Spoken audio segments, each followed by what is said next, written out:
what's left. The storms we chase are leading us, and love is all we'll ever trust. Yeah, no, I don't wanna waste what's left. And on we'll go,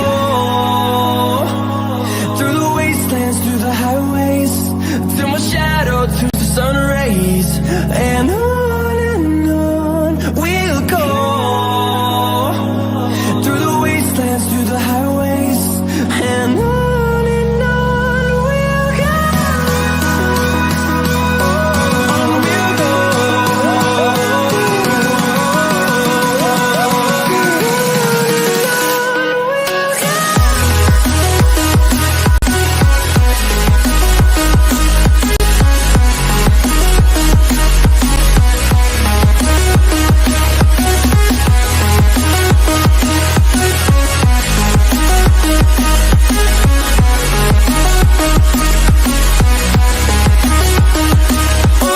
On we'll go.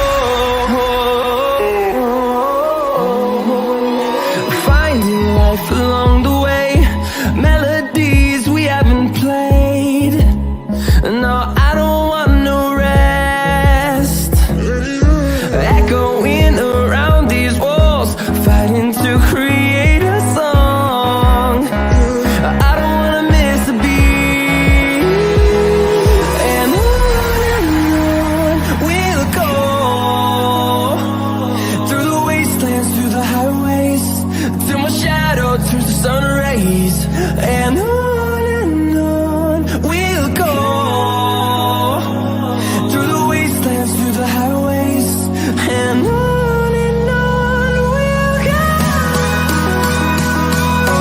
On we'll go.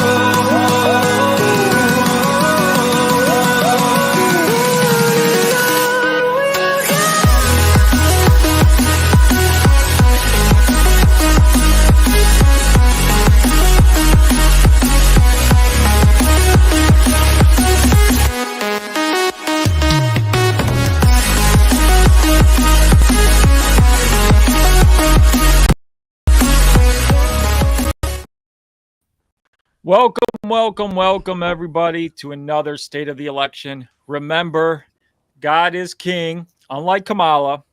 Just remember, we're here with my boy Kryptonian and, of course, Chris Cruz. What's up, If you're everybody? watching on YouTube, please like, subscribe, leave comments. If you want to join the live stream, I will drop a link if you want to come on and shoot it with the boys. I'll drop a link now in the comments so you can join. Also, if you're on Twitter, I reached 8,000 followers on Twitter today. So if you want, go to my page, go to my YouTube, and come leave some comments and be part of the show. I want to build the YouTube up. Twitter's growing, but YouTube's not. What's wrong with YouTube? Because YouTube it's fake news, man. That's fake news. Yeah, you know the algorithm stuff, man. One of the guys that I actually follow is he has 1.89 million viewers, right? And ever since, and this is way back when, for the last 2-3 years I've been following him, and he's independent, he's conservative. He obviously speaks, talks about the news, and he is shadow banned like crazy. Like, I know Laura Loomer was talking about like her views have been suppressed and they're trying to suppress, but you can't suppress X because Elon's got X, and thank goodness he's got X. yeah, And it does. Yeah. thank goodness we can call out all these lies that Kamala tells in real time, because everybody keeps falling victim now. The newest one today was really dangerous. Not a fan of it. Is this the one where she's all her rhetoric? Well, question is why. And we were talking about this earlier. Man, they are so desperate right now.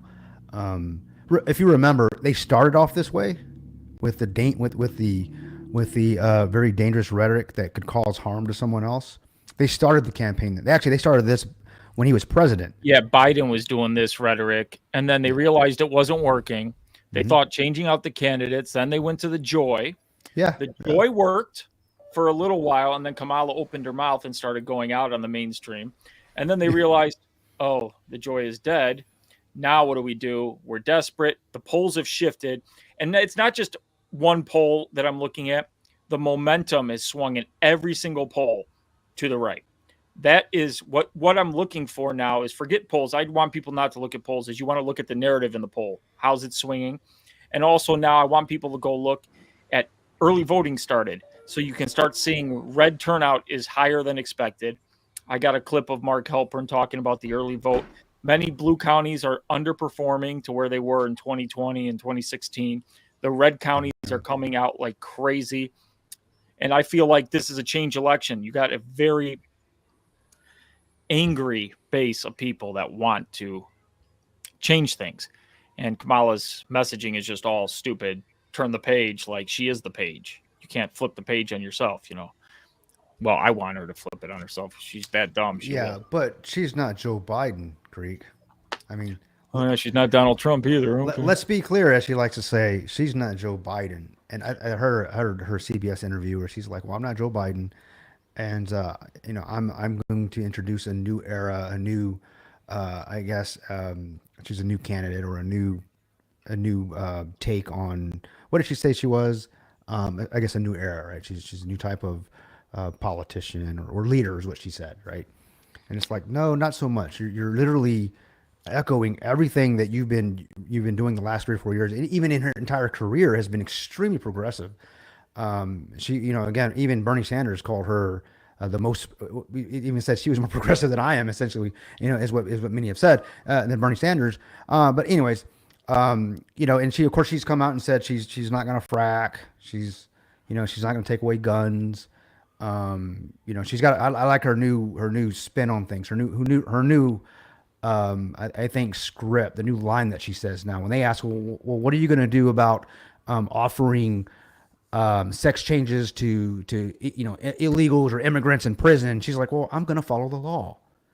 Okay, that's what you're going to do. Okay. The best is Trump's commercials on that, and I saw Charlemagne, and he did he said how powerful it was because they're Charlemagne the dog, Charlemagne the god or whatever. I think his name's I forget his name. It's like something Edward or something like. Normal. Who calls themselves the god?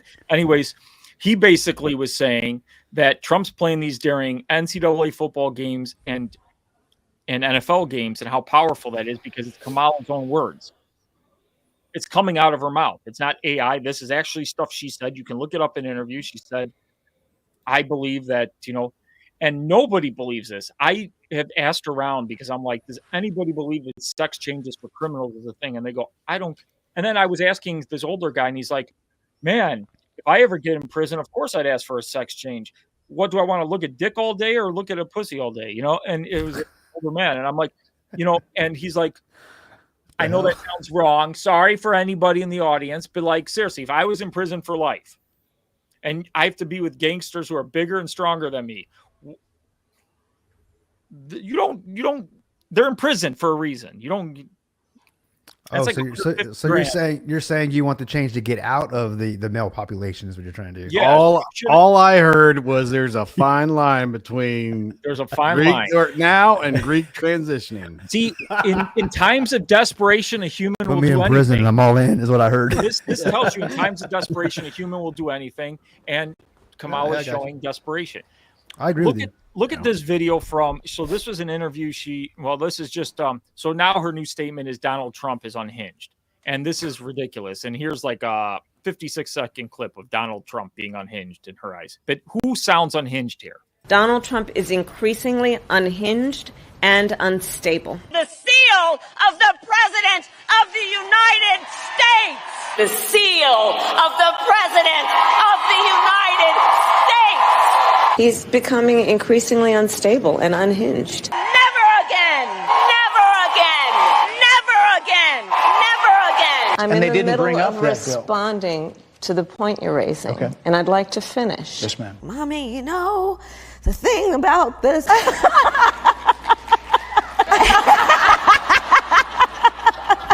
You're prettier than you're on television. Mike, look at her! No.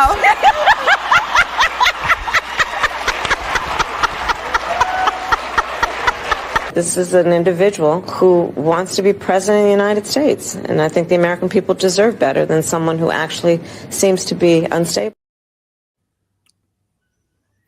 You could have warned me, man. I was going to listen to the cackling. Dude, To be fair, I listened to that on mute when I was uploading it. And if I had known the cackling was in there, I would have. Yeah. We need to get with the screen audio. Is better. I'm deleting that video so we can't mistakenly play it again. But I don't mind people. I don't mind people laughing. It's just, I think here's the thing. I think about those with those people that are funny comedians, or those that actually have a sense of humor. A sense of humor is a sign of intelligence, and in not being able to make people laugh doesn't mean you're intelligent. Being able to laugh at yourself, essentially, but doing it, do it, of course, read the room and be tactful about it. But humor is a powerful tool. I think a powerful trait to have, and she's not funny at all. It's very creepy to me, and I love to laugh, So I try to hear her out, but she's just. I think it's a laugh. You never laugh at Chris Cruz's jokes. Yeah, because mine are more serious. His are jokes about me. See, I can learn to laugh at myself when I make my own jokes about myself. My jokes cut to the bone to him. Yeah. But it's a bad look for her. I mean, she needs to. I think that a while back when all this stuff went down, when the coup or whatever, when Biden left and she came in, which I don't see how Democrats, even if they don't like Trump, how that sits well with them, because literally she didn't receive any votes. But somebody should have sat her down and been like, look, this happy joy thing, it's not going to work, because you have to win over people for the last 4 years that have noticed that the struggles for the average everyday person has gotten so much worse over the years, that it doesn't matter. It could be the funniest joke ever, but to see someone that was in direct line administration to be laughing so much about something that, a whole lot of people just don't want a whole lot of laughing, and they want, you're right. Especially if I want to laugh, I'm not going to be watching a president, vice president, or even Trump, at a rally or anything like that. That's not where my comedy comes from. I want to know seriousness. Timing is good though. Yeah. Timing. He does really well, but with Kamala, it should be one of those things that she'll say, and like this, Trump is, unhinged or whatever. And then the next minute she'll be laughing about something. And you're like, you just called the front runner for the president of the United States unhinged, and you're laughing about something the next minute. This isn't a laughing matter. These things that they talk about, especially with her, she comes out of the vice president residence today and speaks about something that has been debunked. It has been debunked by a bunch of different people. Speaks about something. Isn't that illegal with too? the seal? Well, I don't necessarily think it's illegal. I'd have to really look into it. I thought you couldn't campaign or use that campaign messaging on the steps of the White House or the. I thought there was something like that. Yeah, I think that there is something about that, but when she's at the podium and it has the vice president's seal, that is allowed. That actually is mandatory. That whenever she's up there, because when other people come up, the seal has to be removed and then placed up there when she or the president come up. But the seal being on there, but she comes out and says something that is extremely this rhetoric. You got to understand that you have kids. Trump has been around since running for office since around 2015. So you got 9 years that he's been out there, and you have young kids that maybe they're 9, 10, 11 when they first heard of Trump. They may not have heard of him. Maybe they heard of him before or whatever, but they saw him politically, and they're in their early 20s now. And all they've heard from mainstream media and Democrats and, is how much of a threat this guy is to everything that, in the country. So it's ingrained in their head. And then they come out weeks before, and even the White House press secretary talking about it. This is like, you have Biden yesterday saying he needs to be locked up, and today that basically he's Hitler. And it's like, here's that clip of Biden really quick. It's 13 seconds. It sounds like if I said this 5 years ago, you'd lock me up. We got to lock him up. Politically lock him up. Do you see how he corrected himself? Politically lock him up. Oh shit. Yeah, but I think the real thing, the real His problem handler with this was like, is that even if you were to take Hunter Biden's laptop, if you were to take it out and like everything in there is like he committed crimes, I don't want Biden locked up. I don't want him locked up. Just retire. You can't take office, whatever, all that kind of stuff. Whatever. I don't want that stuff. This is a sitting president saying this about the front runner of another party. And the real problem is that room starts clapping. It baffles me, the hatred that they have for Trump, and that the man was shot. And in another instance, he could have been shot. I mean, honestly, to tell you the truth, I don't understand how that guy had so much contact with military personnel that he set up. Come on, man. Yeah, it's real easy. If you're in a, somebody's tipping him off because well, don't tell me he would just happen to be there or he posted up there 5 days in a row waiting for him to golf. Well, the first problem with that whole situation is that if he was actually trained, he would know that he would cut out the fence enough, a nice hole, and then he wouldn't be sticking his rifle through the fence. He would pull back and have the cover of the fence, and it would be something that you would never even see it. So, the guy's crazy, whatever. But at the same time, this rhetoric and what they do is just ridiculous. I listen, you can hate, first off, you shouldn't hate anybody, but you can hate people. But dude, what are you guys talking about? I mean, I don't understand how it's like we sit around and we talk about all the terrible things that one person or basically any Republican, they do it every single time. Any time a Republican, anything, it's always, destroy them at all cost. And it's like, really, let's just step back. I want to hear your policies. I want to see what's right for the country and everything like that. There's never been a politician in my lifetime, except for one that I personally know, that I would be friends with. That never. I don't care any aisle, whatever. Reagan, I don't think I'd want to be friends with Reagan. I liked a lot of things. I'm probably not. I don't want to know. I don't want to know what they know. So it's not like if they treat this like this is their scorned father and he's done something, unforgivable or something like that. It's like, it's Donald Trump, man. Just relax. The same thing with Biden. It's like people get upset with Biden. It's like, it's Biden, man. Just take a chill pill. Well, here's the clip today. And this is Kamala, dangerous rhetoric. And then we're going to get more into this because this set me off. It like angered me. I'm like, you think they would learn? It's 3 minutes long. So for anybody watching, you'll see right now. So yesterday we learned that Donald Trump's former chief of staff, John Kelly, a retired 4-star general, confirmed that while Donald Trump was president, he said he wanted generals like Adolf Hitler had. Donald Trump said that because he does not want a military that is loyal to the United States Constitution. He wants a military that is loyal to him. He wants a military who will be loyal to him personally, one that will obey his orders even when he tells them to break the law or abandon their oath to the Constitution of the United States.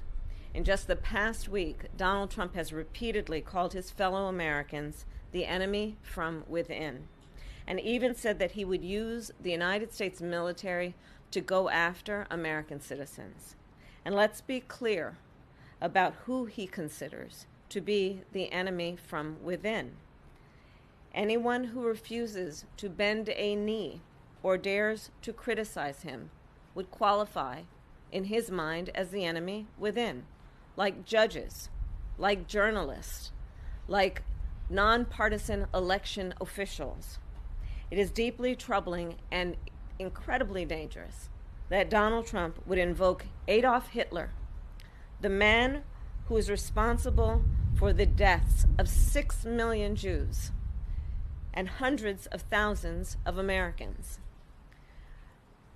All of this is further evidence for the American people of who Donald Trump really is.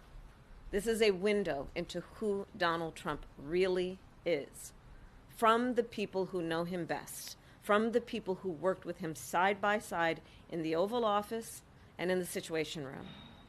And it is clear from John Kelly's words that Donald Trump is someone who, I quote, certainly falls into the general definition of fascist, who in fact vowed to be a dictator on day one and vowed to use the military as his personal militia to carry out his personal and political vendettas. Donald Trump is increasingly unhinged and unstable. And in a second term, people like John Kelly would not be there to be the guardrails against his propensities and his actions. Those who once tried to stop him from pursuing his worst impulses would no longer be there, and no longer be there to rein him in. So the bottom line is this. We know what Donald Trump wants. He wants unchecked power. The question in 13 days will be, what do the American people want? Thank you.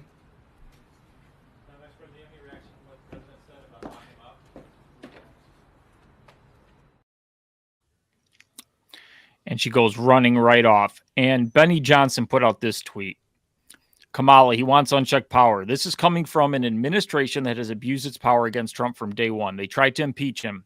They indicted him. They tried to throw him in jail. They tried to assassinate him. And it's total desperation at this point. As we open the show with, the polls are not looking good. Everything is shifting towards the right. Early voting numbers are coming in. And then this is what they go back to. I mean, and it's totally been debunked. And she says, oh, we just found out the day before. This has been debunked. And for them to throw these lies out. And here's the problem with it. The whole mainstream media will take this and go, oh, he's Hitler, he's Hitler, he's Hitler, he's Hitler, he's Hitler. And everybody's going to see this, but then they won't say that it's been debunked. They just totally ignore the fact that, like, it's been debunked.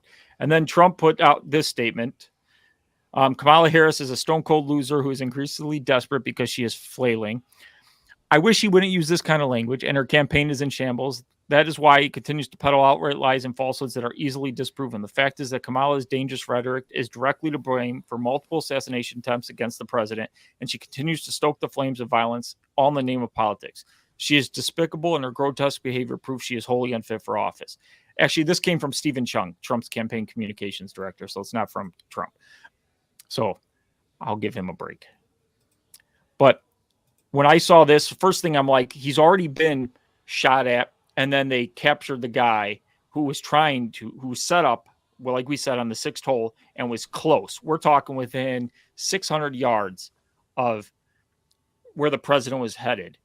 And this is the kind of rhetoric. And it only takes one crazy person who's like, now, the question I heard on many places is, would you go back if you had a chance to assassinate Hitler prior to him doing all this evil stuff? You would have been seen as a hero. So somebody seeing this and hearing all this might be like, oh, I can take a shot at him. I'll be a hero. I'll go down in history as the guy who saved this country. It's just crazy. I just don't understand this. I mean, if any liberals watching or any Kamala supporters watching wants to come on, the link is on the YouTube. You can join. I will let you up. We will let you speak. I just want to hear your thoughts on this, like why you think this is okay and why you think he's such a danger. I mean, he was already president. It's not like we don't have a track record of him. It's not like an unknown guy where you're like, oh, we don't know how he's going to act. The economy was great. People weren't dying in the streets. There was no new wars. I mean, I don't understand what was so bad. What rights didn't people have? Because I hear that he's going to take away our rights. And I go, what rights didn't you have under him the last time he was president? And if you want to throw the COVID stuff underneath him, who handled COVID correct in the whole world? Which country handled COVID perfect? Tell me one. How would you have what about the news about Gates? Yeah, Gates today, 50 million. He tried to make it anonymous, but he formulated this charity organization to donate 50 million. Yeah, But he also that got was indicted. yesterday. What happened today? He got indicted in The Netherlands Netherlands. Yeah, for what is it for? For the for misrepresenting COVID to the public, to not the American, but to the public, and it's a criminal case, and he'll have to go to the Netherlands. They've so you know issued why a he made the warrant. donation. He's thinking Kamala's going to protect him, and that's Well, I mean that goes back to the COVID thing. It's like these things are like, I think that COVID wouldn't have been so bad if they were able to legitimately talk about it. But the way that people reacted was like, oh, you can't say anything at all. And then that shows makes the it power of worse. speech. Now. Yeah, it makes it when worse. It makes you when go, well, hinder why? speech and you don't let the discourse happen, and Right. like when you have this conversation going, you can get through a lot of things with conversation, in your marriage and everything. Conversation is good. The second you stop talking in a marriage, what happens? Yep. And Right. we're pushing this not talking narrative too much, and you're seeing the dissolution of the American family. You're seeing divorce rates go up. We need to push speech, push this stuff just because you don't agree. The fact that I want somebody who doesn't agree with our viewpoint to come on this show just shows that I'm willing to have a conversation. Is the left willing to have that conversation? Most of the time, the answer is no. Okay. Somebody asked me last week, hey, everybody knows I talk about Prado. Okay. He's like, would you be willing to have a debate with Prado? I'll moderate it. This guy, random guy on Discord, comes up to me and he goes, well, I know him, random guy to most of the people in the audience. He said, would you have a conversation, debate with him? And I go, for sure. I said yes instantly because I know what my positions are. I don't have to hide. I believe in what I believe, and I strongly have my viewpoints and stuff. Prado has been crickets. Just saying. Prado has been crickets, and he's a Kamala lover, but I'm willing to have anybody who wants to come up and talk because I don't think he's a Kamala lover. I think he just hates Trump that much that he doesn't even care. I guess to quote what well, he said he was all up Biden's ass, and then when Biden dropped out, then he's like, I think to quote Howard Stern, Prado would vote for a wall because it'd be, and that doesn't say anything other than the guy has no clue. I've tried to listen to a couple of his lives, and man, all he does is just insult. And I remember having conversations with him back when we were doing the crypto stuff. And it was very hard to have a conversation with this guy. I'd love to debate him, and I tried. In fact, remember I had to call in that one time, Chris, or you had to call in because I was dropping some facts I dropped a fact on Biden, and he just, even after seeing the proof, the video still said, I'm going to have to make sure that, that video is real. It's like, what the hell are you talking about? But anyways, I'd love to see that. I'd pay for that debate to see that, man. That'd be a good one. But I honestly don't think he'll let you get 5 words. No, in, yeah. Even if I spewed, he'd claim everything. And that's the thing. That's not like when you're debating somebody, you can't just be like, oh, everything he said is a lie. That doesn't give you credit. Like, fight back with that. Like, he clearly says the economy is the best it ever was. And I'm like, do you go to the grocery store? Jesus. Okay, I don't care if the stock market is the stock market is pushing up, and that's making the billionaires richer, okay? But the middle class and the lower class is suffering. You go to restaurants now, and you can't get help. They're short-staffed. Every restaurant I go in is short-staffed. The prices are through the roof. They can't pay their staff enough to keep a staff there because prices are so high everywhere. It's absurd. Prado says that the economy's good. Yes, it's and then when you finally give them fact and really numbers, good. then they blame Trump. They go, this is what ends up happening. No. Yeah, that's exactly right. Yep. I think that's disingenuous because I thought that Prado was one of these people that, well, I guess he doesn't. I always thought that Prado was someone that would that watch the markets and that type of stuff. I can't possibly believe that he watches the markets. I mean, it is a known fact, and this is the part that bothers me about the way that they report these things, like inflation numbers. They report inflation numbers from the previous numbers. They don't report all of them. the cost of living is what they need to report. And since 2001, the cost of living is up 20%. I don't understand how he would say that we're living in a good economy. There is no, you literally, that goes back to my point of, I don't care who the politician You is. meant 2021, right? 20%. Since 2021, Yeah.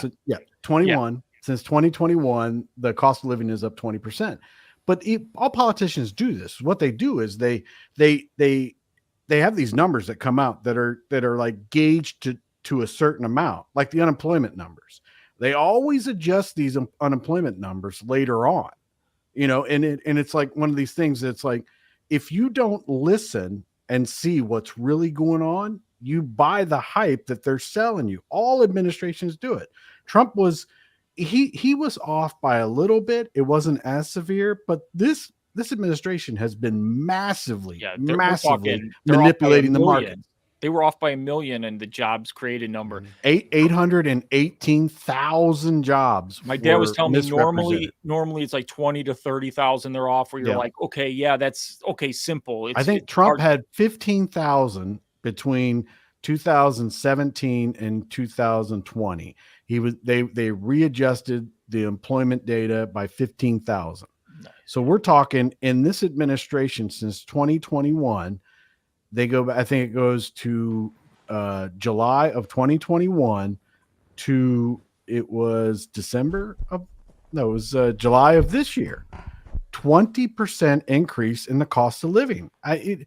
And people don't talk about the cost of living over time. They talk about the cost of living over last quarter or previous quarters or the last year. They were bragging that inflation was at 2.5% the last year, but I go, that's 2.5% on top of the 17.5% that you were the previous 3 years. So it all adds up on itself. Trump, okay, there's going to be inflation every year. So for anybody who says, oh, Trump had inflation too, yeah, it was at 6.7% or like 7% for his whole presidency. Well, there can be deflation too, though. Yeah. So deflation's not a good thing, though. Like, there's a certain magic number, like where you want to keep it within. And actually, real wages the real wage numbers versus inflation is where, like, if you look at that stuff, real wage numbers were outpacing inflation by a long shot. The middle class was thriving. You were looking at job numbers from lower class. Everything was better. Right. He's just looking at it like. And when they say it's better, and then they blame Trump, and he goes, Trump gave us this bad economy. Inflation the last year of COVID was 1.4%, I believe. Okay.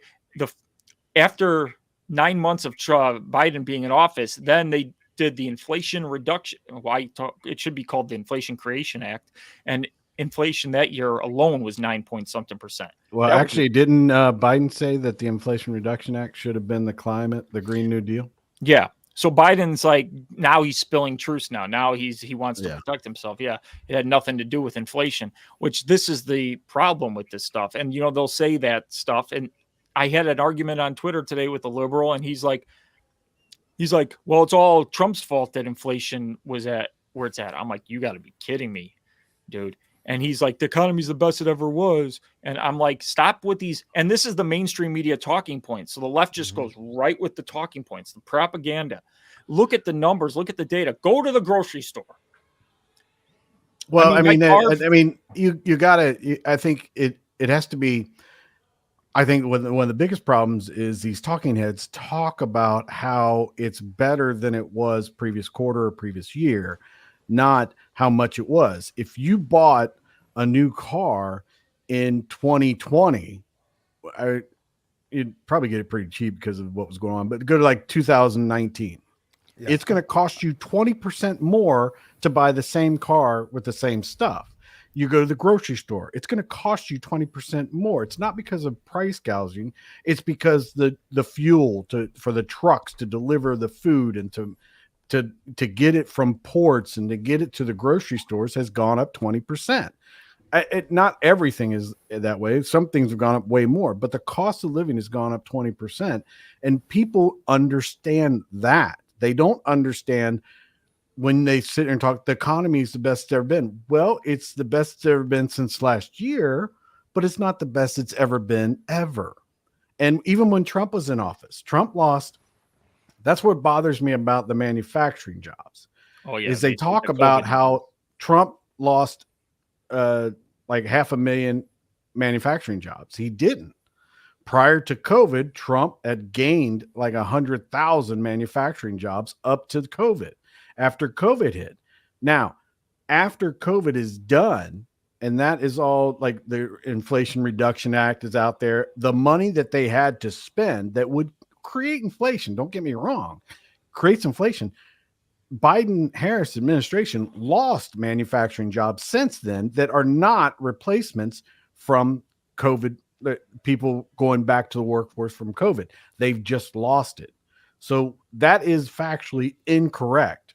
But the whole thing is they talk about what happened at the end of Donald Trump's term, which you had COVID through all that stuff, and everybody was at home. So that's my problem with these. When they talk, these talking heads on both sides of the aisle, they talk to people that only understand a surface level of what it is. And if they do any kind of research, if you are invested in the stock market, any kind of day trading, anything like that, you read the fine print on everything. And when you read the fine print, you're like, wait. This is not what they're saying. It is half truth is what they're saying. And people don't, and these politicians say like politicians and people that are on the side of the current administration, they might do it the same thing with Trump, but they're saying economy's best it's ever been. Well, if you look at the data, it cost me 20% more to buy the same stuff that it did 4 years ago. Yeah, and And great this could be anecdotal, but for me, I bought in 2018, right before COVID hit, I bought a 2019 GMC AT4, right? Fully loaded. You know, I'm a GMC guy. If you don't know that, you know that now. Chris knows I'm a GMC guy. It was the premium technology pack. I went all out and I paid $65K for that truck. Okay. Out the door. I just sold it. Okay. You sold the truck? I sold it, and I got me, and this was a 6.2 liter. This was gas engine. I just got me a new one yesterday. I got another AT4 GMC Duramax turbo diesel, right? My first diesel. Let me guess. My point is this. The AT4 that I was going to buy, I was going to get another 6.2, you know, again, I was just going to get, you know, I love the truck so much. I mean, this is probably my favorite absolute truck vehicle I've ever owned. But same truck, 65K, it was 65K in 2018. Today, base $72,000. Okay. So it is up 20%. Same truck, same motor, right? So you can't tell me that this is the best, the economy's the best, you know. And here's the thing, you know, yeah, okay, I'm making money, I've got a job and all these things, you know, yeah, great. But my dollar isn't going as far as it did in 2018 before, I would say before Biden, not before. Trump is right. And Terry just texted me and he says hi and all that. And he was mentioning about gas prices, and Trump is right. I mean, the bottom line is Trump doesn't have a magic formula, but he does understand that energy will bring those prices of all that stuff way down. And if you don't understand that, maybe you should do a little bit of research, because nearly every single thing that we deal with, and we like the streets that we drive on, the oil when it's the distilleries, they make that stuff for like the streets, for bridges, for so many different things. The price of energy going down. And when Trump says that I will get your energy prices half in the first 12 months, look, if you do half, I'll be happy. If you do 25%, I'll be happy. That is a whistle for me to immediately listen to what they have to say, because of the fact that I know that the cost of energy is what drives up all the prices 100%. On the things that average everyday Americans, well, people around the world deal with. The price of energy is what the problem is. If you can bring the cost of energy down everywhere, that's why Elon Musk is so successful, because if he can really, really do like a rechargeable type system, what he did with his rockets and stuff like that, these ideas are really good for the average everyday person. Rich people don't care how much their plane costs to fly places and do things. They don't even know what a gas station looks like. Yeah. And that's the thing. The elites on the left, none of this stuff even factors in. And shout out to Sam, who you just brought up his comments. Yeah, Sam's got some good points there too. What's Sam up, is Rich? Good to see you, Sam brother. is a buddy of mine. So, well, I won't hold that against him. Yeah. okay. I forgive you. But anyways, here's an example. Okay, just in my line of work, my company had 600 employees prior to COVID with Trump. COVID hit. They shut down. Obviously, we had to lay off some employees. We went down to about 250 employees. That's a big cutoff. Where do you think we stand now in supposedly bounce back right after COVID, right? We should be back at 600 if truly they had a good economy and we were doing the things we need to. We would be right back where we were pre-COVID. Where do you think my company stands now in the amount of employees? Probably 300, maybe. I would say at least a 50% drawdown. 300 employees right now. Damn. So we're not that even is 50%. I was right. we're not even like so isn't this a joke? Let me And this mark is not, that and real I'm not quick. just the only company in America that's got this. So when they say, "Oh, we produce jobs," where are these jobs coming from? Because I'm seeing everywhere that places are struggling. Well, that's the problem with the jobs number that they that they reforecasted because of the fact that these are bounce back jobs were a lot of them. And that's another thing too. They talk about this administration there are so many topics that you can talk about that I don't know what Biden's deal was, but Dementia. the old Go ahead. Biden, 20 years ago, Biden would have been a lot better at doing this, but I don't know if he let things slip through or if it just got too woke or what it was, but Biden could have been a really decent telling president. him to do one thing, and he's like, "Oh, okay." A lot of the decisions made in this current administration were not good, and I know that Kamala Harris was put in charge of the border and all that kind of stuff, or to find out what the reasons were. If you don't want to call her the border czar, even though multiple news organizations called her that, but if you don't want to call her border czar, I don't know if she would have had the power or the input that if she would have come up with ideas. So I don't want to completely eliminate her position, but at the same time, she doesn't go out and talk like that. I wish she would just go out and say that, hey, I gave them a lot of ideas as to what to do and what not to do. But she literally says the exact opposite. And that's what I'm surprised with. You think she would Right. throw Joe under the bus saying, "I was giving him ideas." Joe is Because so the border policy, I don't care what anybody says, but the border policy under Trump was better. It was better. Now it got really bad under Biden and Harris. Okay, this would be a perfect opportunity for any reasonable, rational person to say, okay, you're running for president. Now it's time for you to say these are the policies that we would change and we would do differently. But she's like, no, we're just do the same thing. What is she? She literally says that, like, I believe in the American people. We're people with dreams and aspirations and stuff. I'm like, what's that got to do with the border? What are you talking about? Seriously, I wish she would just stop all that stuff. It's like she's reading off cards that people told her to say. And if she would just like stop listening to everybody else and just tell us how she really feels and what she really wants. And I it's love how like, she says, "I want to create jobs, but I also want to raise the corporate tax rate up." yeah, How is that going to help create jobs? Businesses aren't. the unrealized gains. Remember that she hasn't shot that down yet.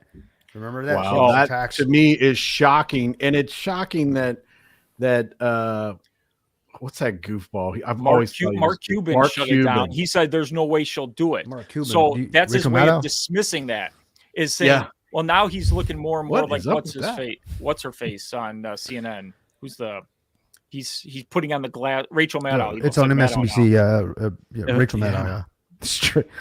You know, the end game is to look like Rosie O'Donnell. Have you seen the pictures where that's Oh my I thought that was a joke and it was manipulated and everything like that. But then I actually saw the video and watched the video of him the talking. more and I'm liberal like, he gets, the more like this. I'm like, dude, you are literally talking. I saw transitioning. somebody said something about Mark Cuban said that he would work with Trump, but we don't. I'm America that's first, man. That's a grift and all that kind of stuff. And they're like, well, I do want to congratulate him on his transition to Rachel Maddow or something. There was an I interview was I like, saw what? yesterday between him and it was with Fox News, And the guy's like, so what positions do you like this position of hers? No, I don't like that. And he's like, what do you like of hers? Like, he was like dismissing everything she was saying, like almost like, oh, she's not going to do that. And that's how he dismisses it. So it's just Well, then basically. why did she say it? That Well, somebody's she telling says a her lot that of it things posed because she well, thinks probably. it's good. Today, all of a sudden, she comes out. She's losing with the Hispanic voters, and so she comes out today. I'm going to create so many new businesses for Hispanic voter. It's like the pandering is just getting desperate. It's so well, Hispanic ridiculous. voters are not listen, I work with quite a few Hispanic people, and they are not about this illegal immigration. What am I not Hispanic here? I mean, can I speak for the Hispanic? I'm just joking. Go ahead. Yeah, You're speak that- for your people. In the Nah, words Chris of knows better than I do.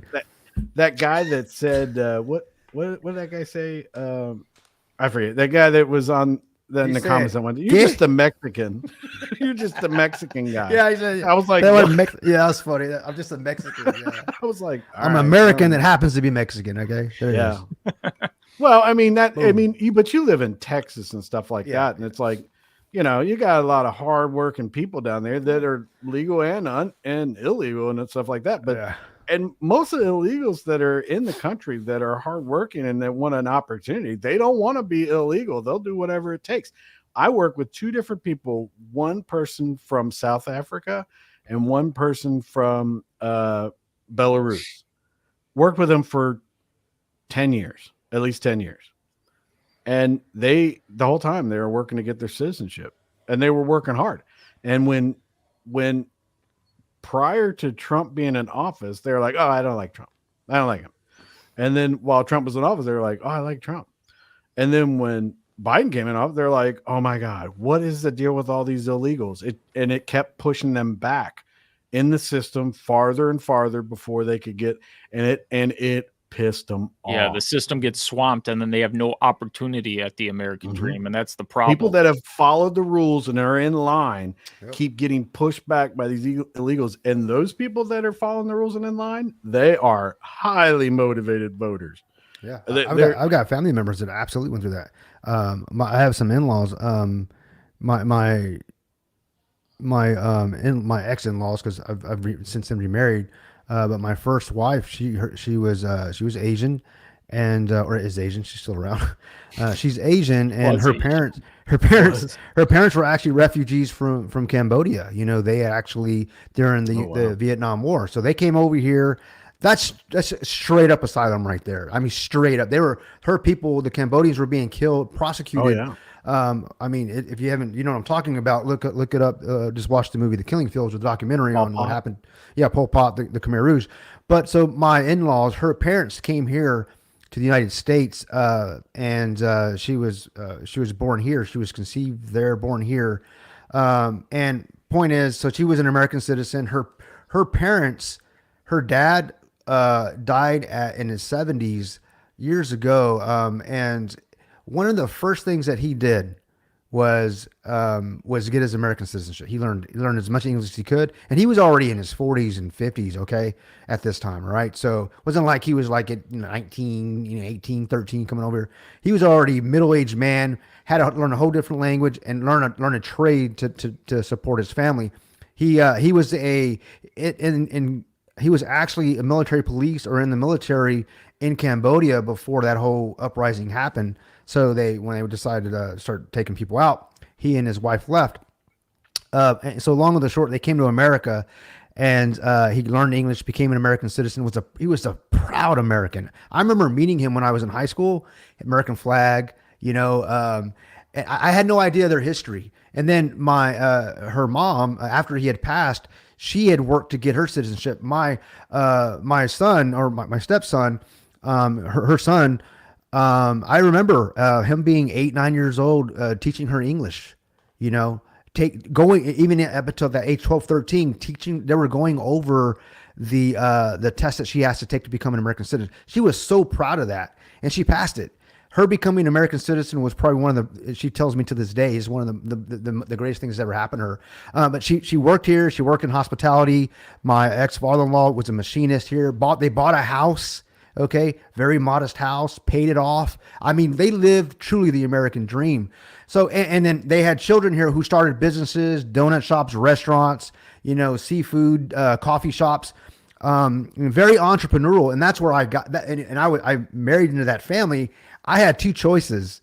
I could be lazy or not, right? Being around them, and they freaking lit a fire under my butt. And so I completely understand, even though I'm an American citizen born and raised here, I completely understand the immigrant mentality. They busted their asses, right? Didn't ask for nothing, paid their taxes, did everything right. Law abiding citizens became citizens, all right, to get here. Now those are the ones that were actually refugees. Okay. And they still did the right thing. Then I have some in-laws, I would say her nephews. He actually tried to bring his wife from the Philippines, right? He was an American citizen, and he went through all the paperwork. Both of their nephews did that, but my nephews did that. To their wives from the Philippines, they paid $20,000-$30,000 each to get their wives here. Okay, to get a work visa, and of course eventually citizenship, whatever, into $30K. All right. And $30K each. And all of a sudden, Biden's, when the Biden presidency happened, the border was open. They are disgusted by this. They're from Asia, and they want their money back. This is not fair. They had to wait in line. All I heard with that whole thing that you're talking about is that you married up. I married up. I did marry up. Yeah, that's all I heard. You married up. Basically, what I heard is that I need to marry up in this. Yeah, marry up. Now I've then since remarried, and now I'm married to a Latina woman, right? And I'm gonna tell you, You're in trouble. Completely different from the Asian if you persuasion. You keep marrying up, man. Sooner or later, your wife is gonna be like, look, you need to step up your game, bro. Yeah.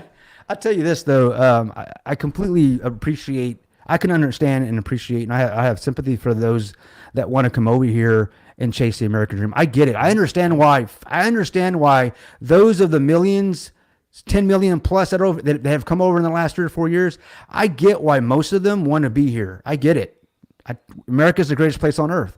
No one's trying to rush into Mexico or Canada. No one's doing that shit because we know that those places, they're not America, right? No one's rushed crossing a boat going to the UK. No one's going to France. You know what I mean? They're trying to come here. So I get it. I understand it. And I'm so blessed to be an American citizen, to be born and raised here. However, I'm obviously, as a Hispanic, American, I want immigration, but legal immigration. I want you to get in line like everybody else. Unless you have some sort of true claim to asylum or you're a refugee, I get it. But there has to be a process. You don't just show up and just get into the system and get all the benefits. Yeah. My ex-in-laws, they literally had to work, pay taxes, learn English. They actually built businesses. The CBP-1 app where they could just say, "I'm claiming asylum. Come over here, no vetting whatsoever, just on a whim of an app. Okay, we'll place you here," and it's ridiculous. So now with the onslaught of the border here the last few years, and I'm just seeing weekly, I'm hearing about American citizens, primarily young women, that are being assaulted, raped, killed by illegal aliens. They're not immigrants. They're not the best of Mexico or Venezuela. They're the worst, because if they were the best, they wouldn't be doing that to people, whether they're doing it here or over there. So I don't want them here. That trek is from the trek up into our border. What happens on the trek up, the amount of abuse that women suffer the trek up, it's 325,000 children. Yeah, that blows my mind. It blows my mind. They're using children to get into the country. Some border agents have claimed, because now they're not allowed to do anything or stop anybody or do anything, they've claimed they've seen different people with the same kid.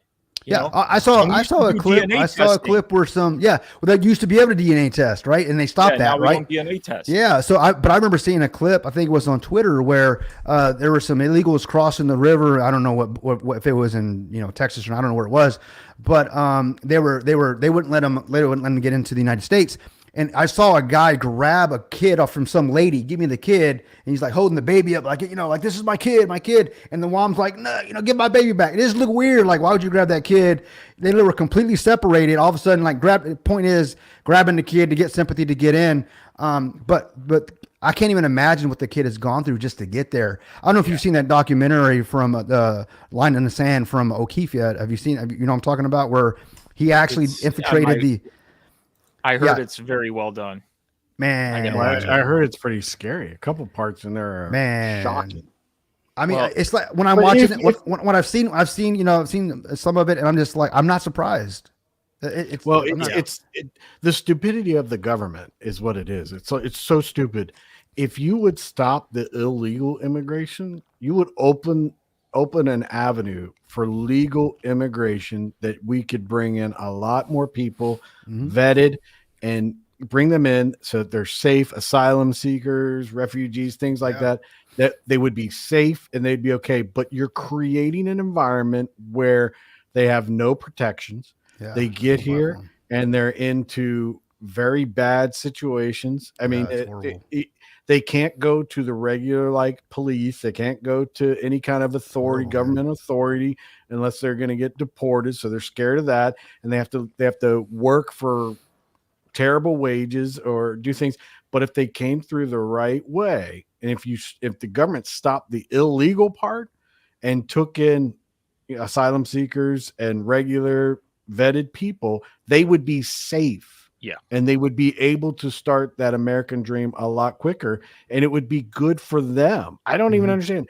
The government is hurting people and hurting the American people. They're hurting both sides of the issue on this. The only people that are making money or that are coming out good are the cartels or the people that what do they call them? The mules or what coyotes or whatever that are Smuggling bringing kids, smuggling drugs. them in. I think the cartels are making money.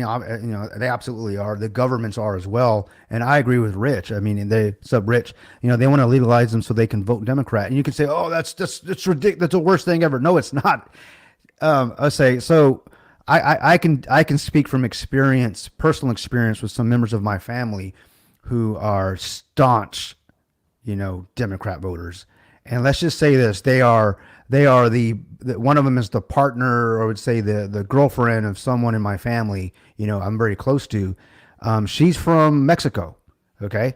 And she does have a green card though. She's been working here in Texas for 20 years or so. She doesn't want to get her citizenship, but she's got that green card. So she, went through the process to do that. She's paying her taxes, and I'm happy about that. However, she wants her family from Mexico to come over here. So she's all about that open border. She's telling her family, hey, fill out that app. Hey, when you get over here, we'll be able to get a bigger apartment. We'll be able to get some benefits. You'll get free school. You get free healthcare.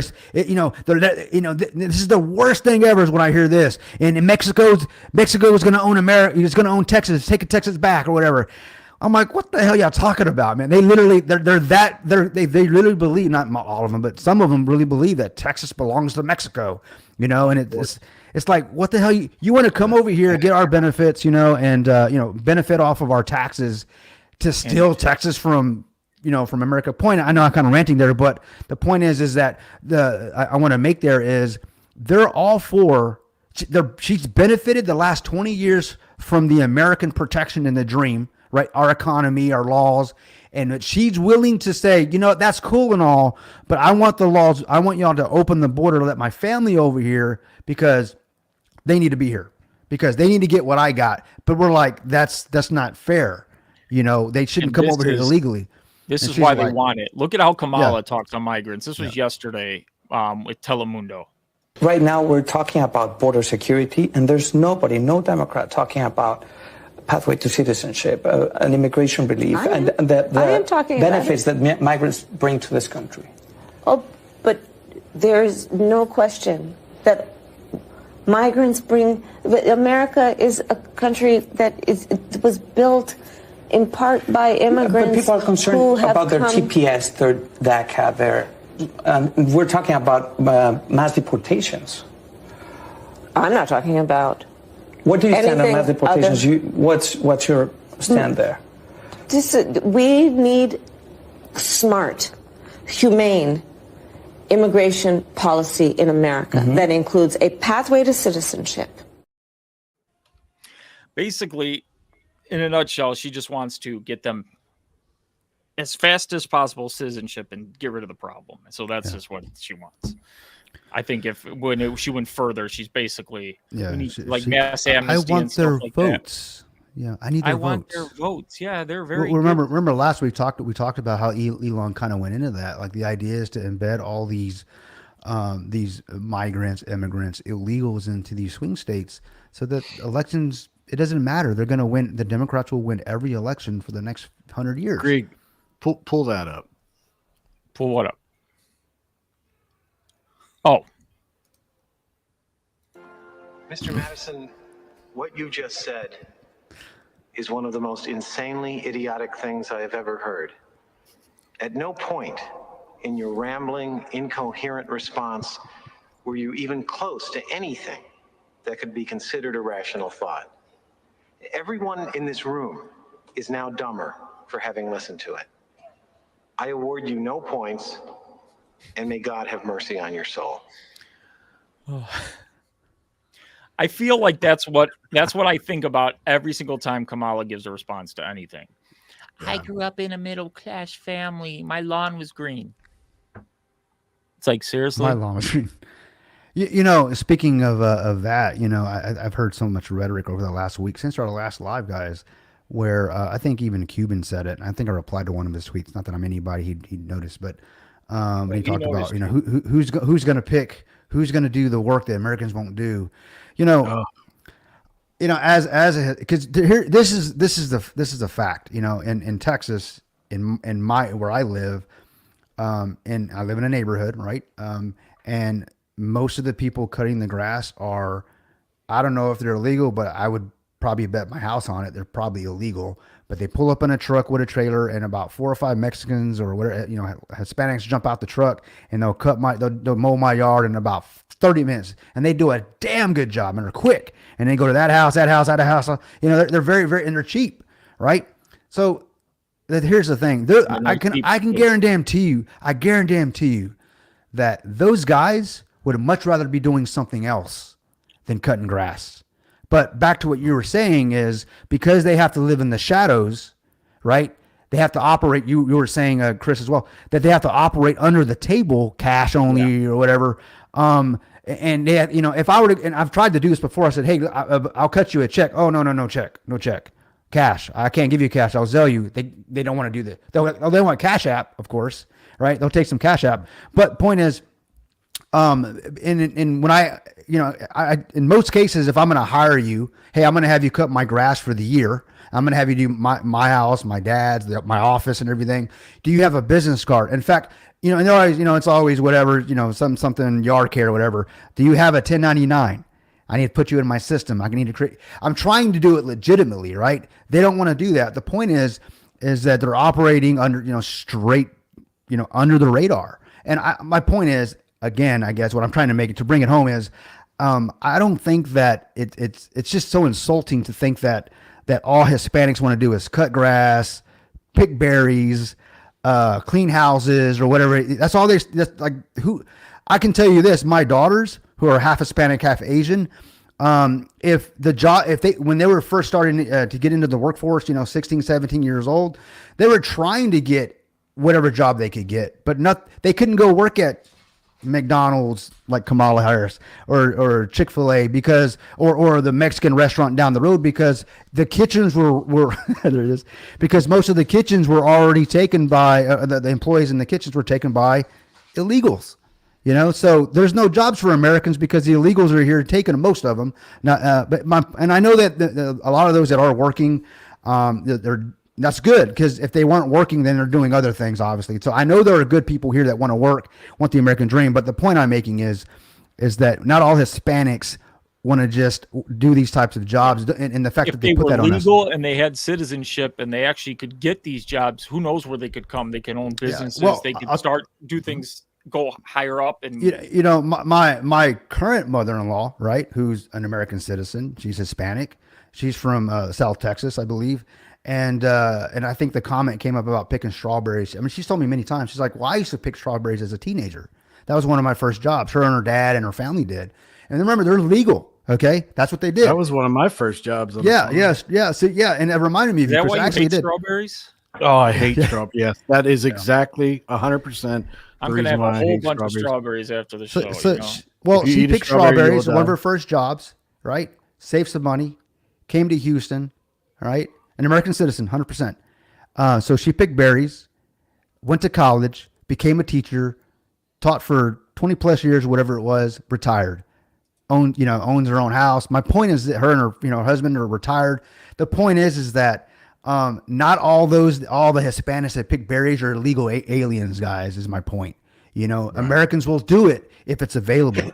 Now the problem is that if I'm an American citizen and I want to go pick berries or whatever, the farmers are going to want to pay me a very, very, very low. Americans will do it for a living wage. They will.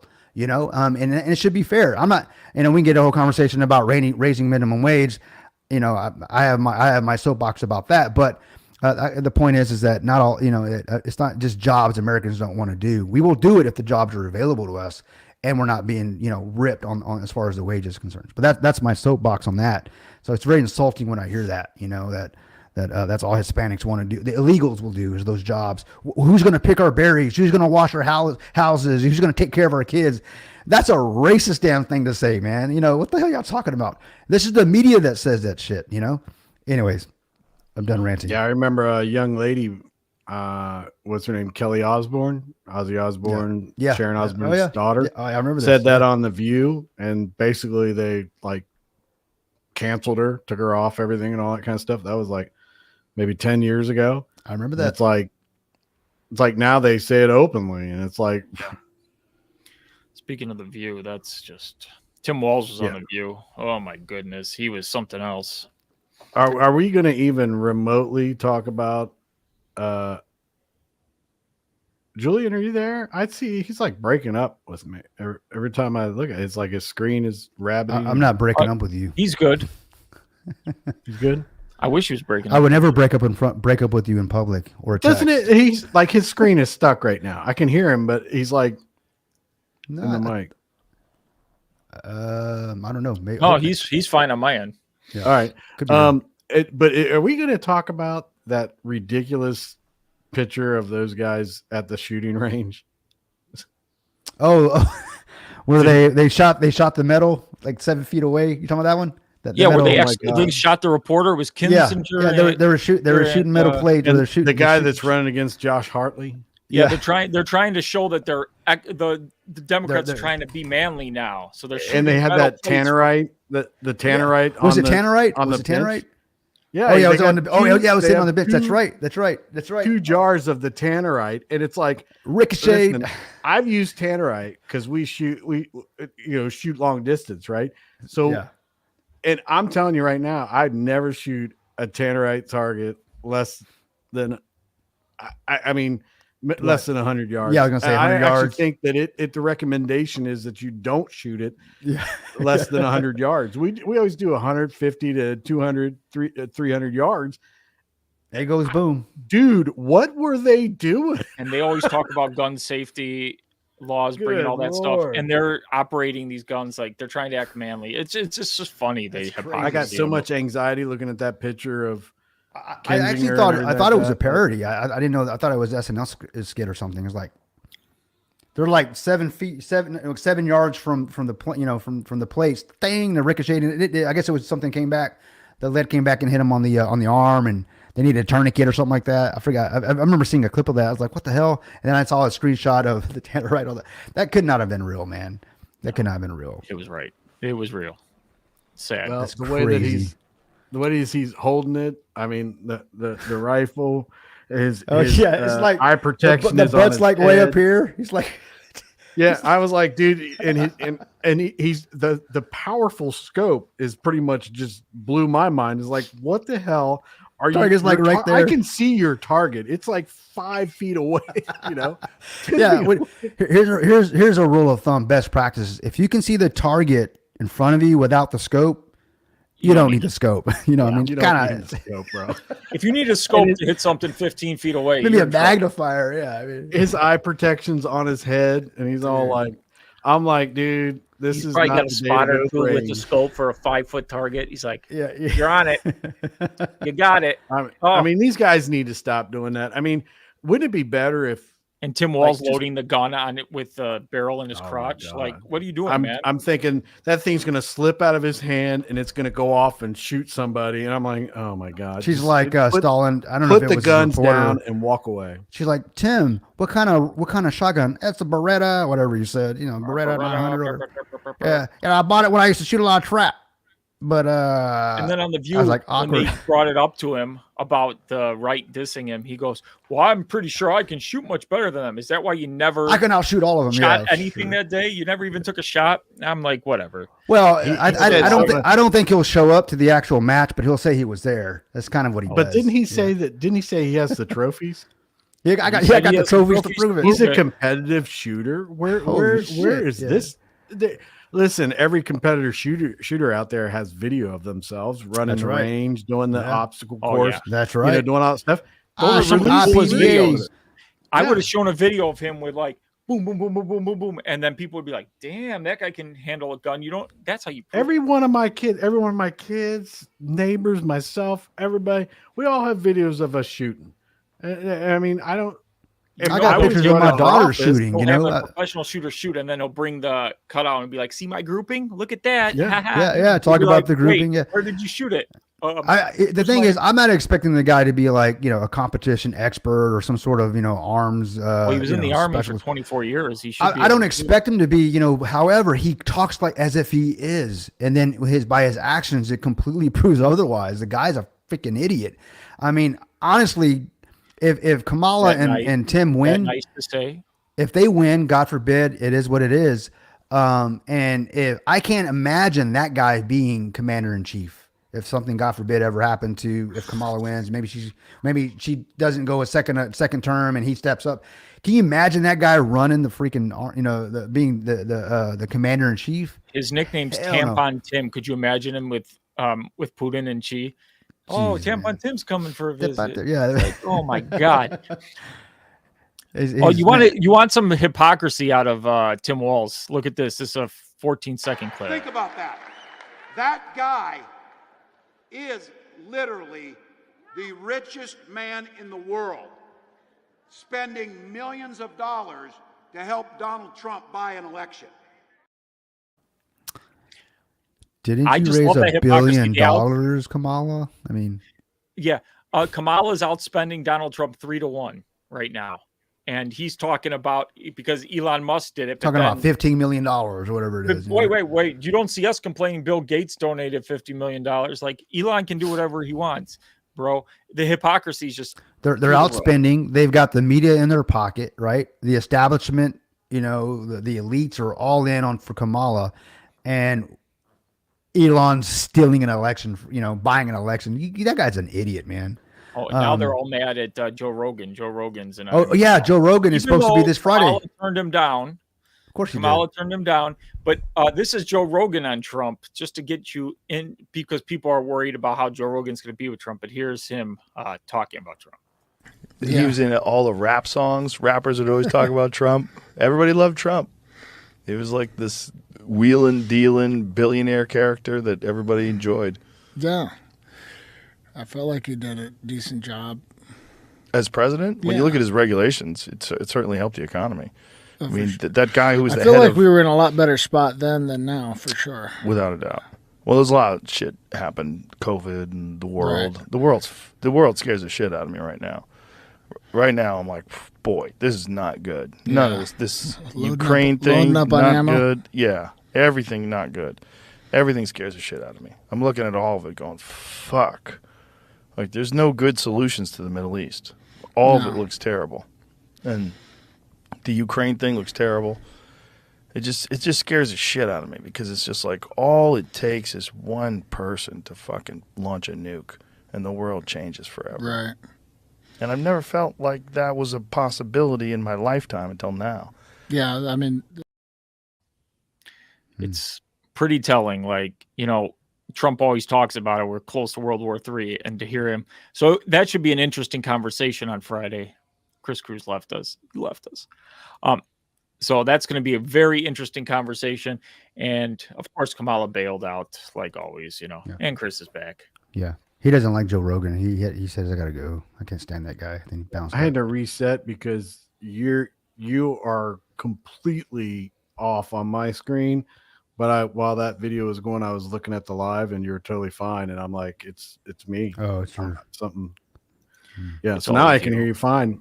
It's Your always you. whole screen was like stopped. Your face wasn't even moving. Yeah. I'm like, all right, well, whatever. must be that that prejudice that we talked about earlier.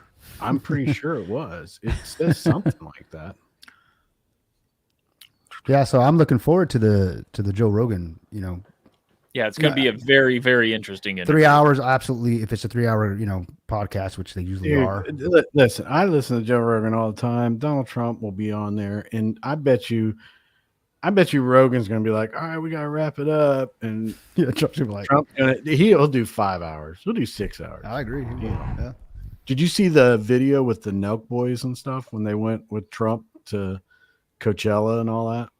I With saw the who? whole video, but here's a shorter clip. I shortened it to a minute 46. Yeah, you got to see this. Oh, bigger than the best. You like this? Freddie Mercury's the best. Somebody just handed me this a bobblehead from Las Vegas. And we honor Dana White, right? Yes. We love him. He sent a friend over who was at the rally tonight. And I think the friend had a heart attack or something. He fainted. He's not in as good a shape as Dana's fighters. Dana's fighters are He's not Khabib. He's not Khabib. He's not Khabib, no. What's up? I think that was the best fight of all time. Khabib McGregor. No. And Khabib was very quiet for weeks. He didn't talk. No. And there was a lot of talk. Until the end when he talked in the ring. No, then he went crazy. In the ring he talked to him. Yeah, but after he won, he went crazy. Yeah. He went absolutely. I'll give you guys hats. You have these? Perfect. Yeah. You want a drink? I'm okay. Scotch? No. So I've got 32 days with 0 break. And we have another 23 days left. And I'm going to go with 0 break. In theory, you should collapse. But I view it differently. I would feel very guilty if I sat home doing nothing 1 day or 2 days out of 23. And the prize is the presidency and making America great again, right? And people say, oh, no, you should take a break. She takes 2-3 days off a week. I couldn't do that. It's too important. Speaking of Kamala, I know you don't like her, but that's Kamala's greatest achievements.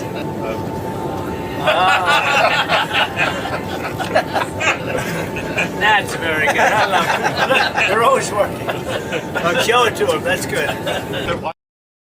That's hilarious, man.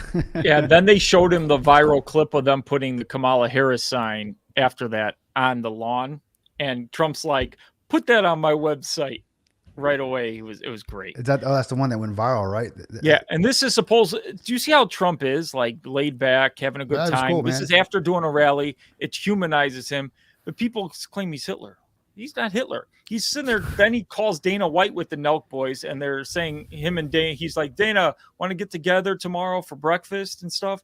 And they're and Trump's like, I'll be up at 8 a.m. for breakfast. And Dana's like, yeah, I don't know. That's too early. And it's just funny that they want to paint this guy like he's Hitler and all this stuff. But, when you see him out with people Well, the every election season or they always in October before the election, they always have this October surprise, right? Whether it be the Dems or the Republicans, they drop something on the candidates.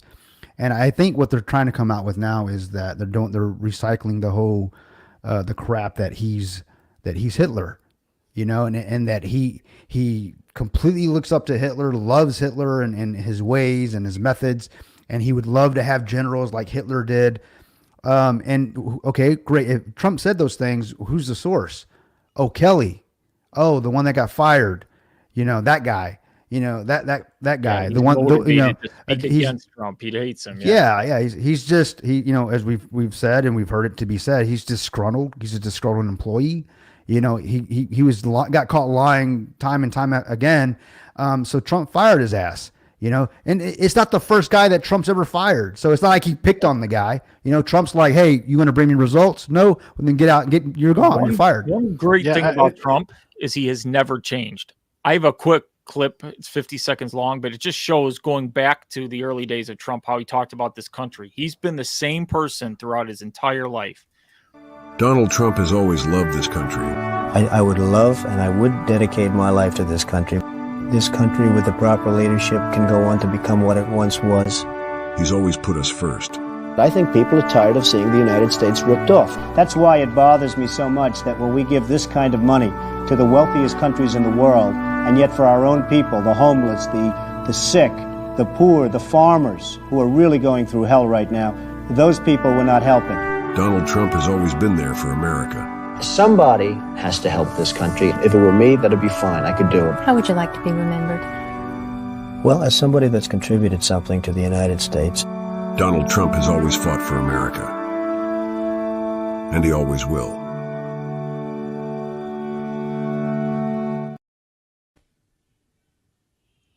Yeah, I like the patriotic Trump. Since the 70s, man.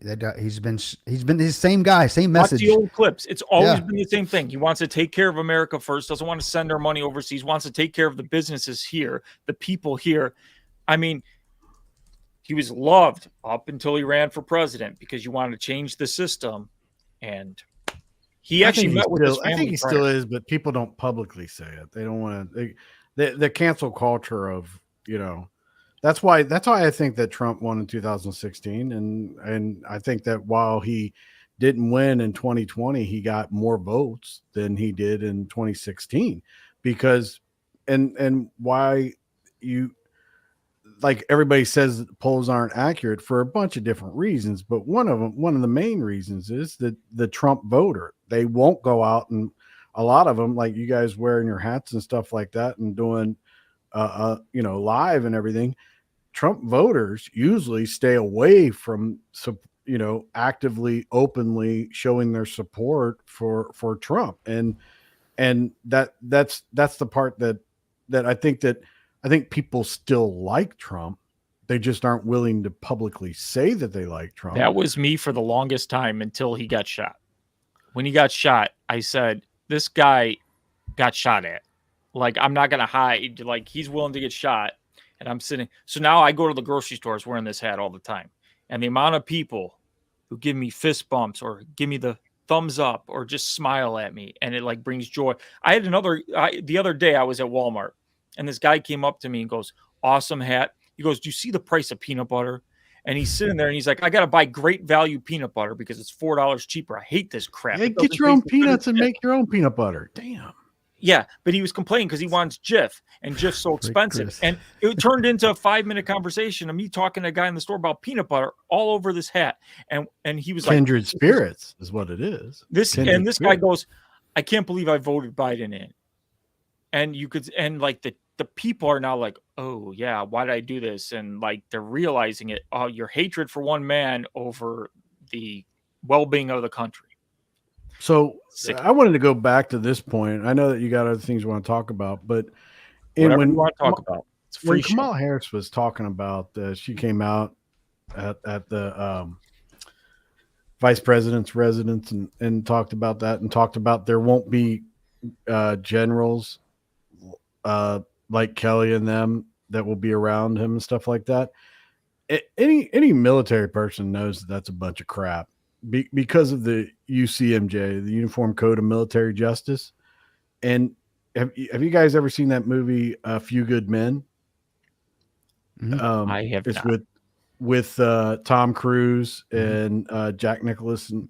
Jack Nicholson and Louis Gossett Jr., I think is what it is. No. Yeah, and I think there are a couple people in there, but what happened is a battalion leader orders a couple of guys to do a code red on a guy that wasn't like pulling his weight or whatever, and the kid ends up dying in the code red. Well, the two young men that were there, they got in trouble for it, and they went up against, they go to court. So it ends up that it comes out that they received the order from the general in charge, which was Jack Nicholson or whatever. And he's like, that's where that meme comes from. It's like, I want the truth. You can't handle the truth, Mm-hmm. So he gets himself in trouble because he gave an unlawful order.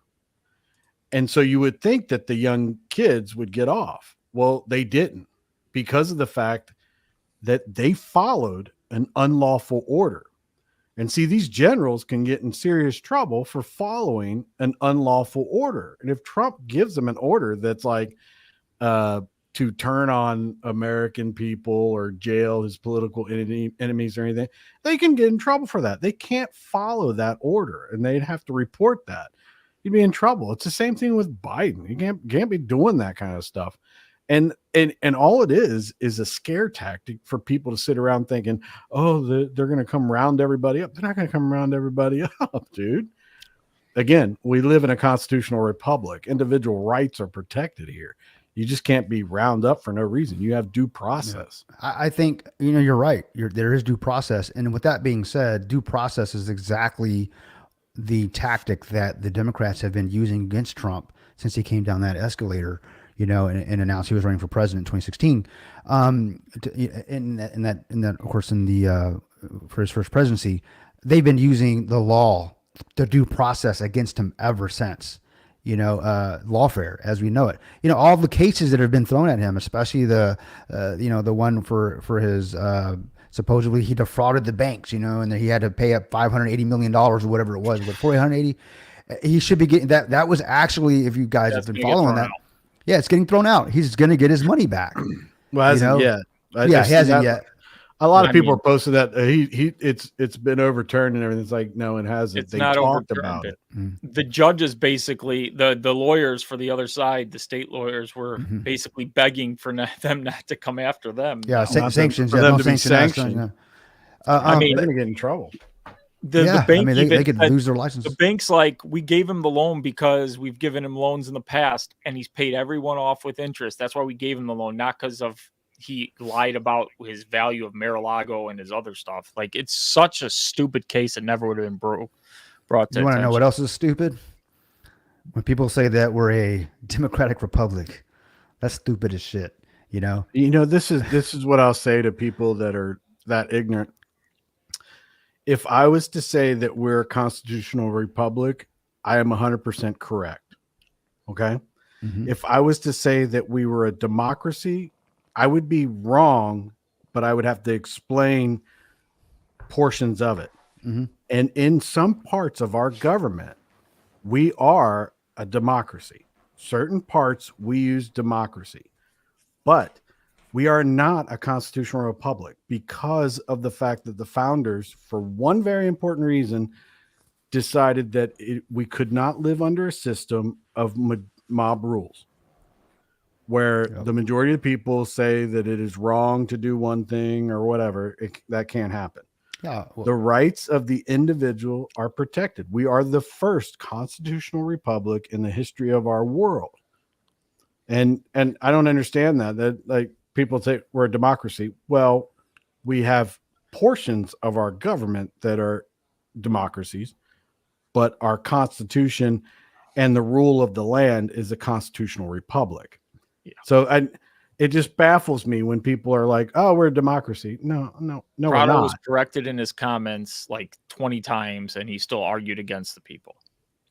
He only brings up comments if it's super chatted. So that sounds like a grifter. Well, to me, if that's just me, But that's we bring up all you comments can't here. say- I don't have super chat. the one of the things that you can't do is you cannot say that we're a democracy.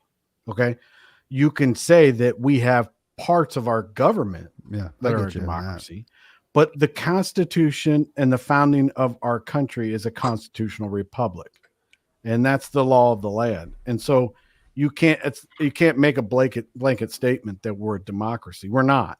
So you're wrong. And when they say that stuff, because it shows their ignorance, though. It shows their ignorance for the very fact that they don't understand what we are. We're a constitutional republic. And yes, there are portions of our government that we use democracy, but it is not the law of the land. And oh my God. Did I send this to you or someone sent it to me about her talking about the 3 functions of government? Yes, here it is. Oh my God. Government has 3 essential functions: public safety, public health, and public education. And they should not be privatized. Why? Because it should never be a function of how much money you have that you get access to any of those 3 services. God, I never saw that before. I've seen that today, and that right there disqualifies her 100% from office. There's three functions. Marxists. There are three functions of the government. There are three functions: is to create law, enforce law, and interpret law. That is it. That is all that the government is. She wants to control responsible for. everything. That's basically what she's saying in that statement. And education is what? What is that, Kryptonian?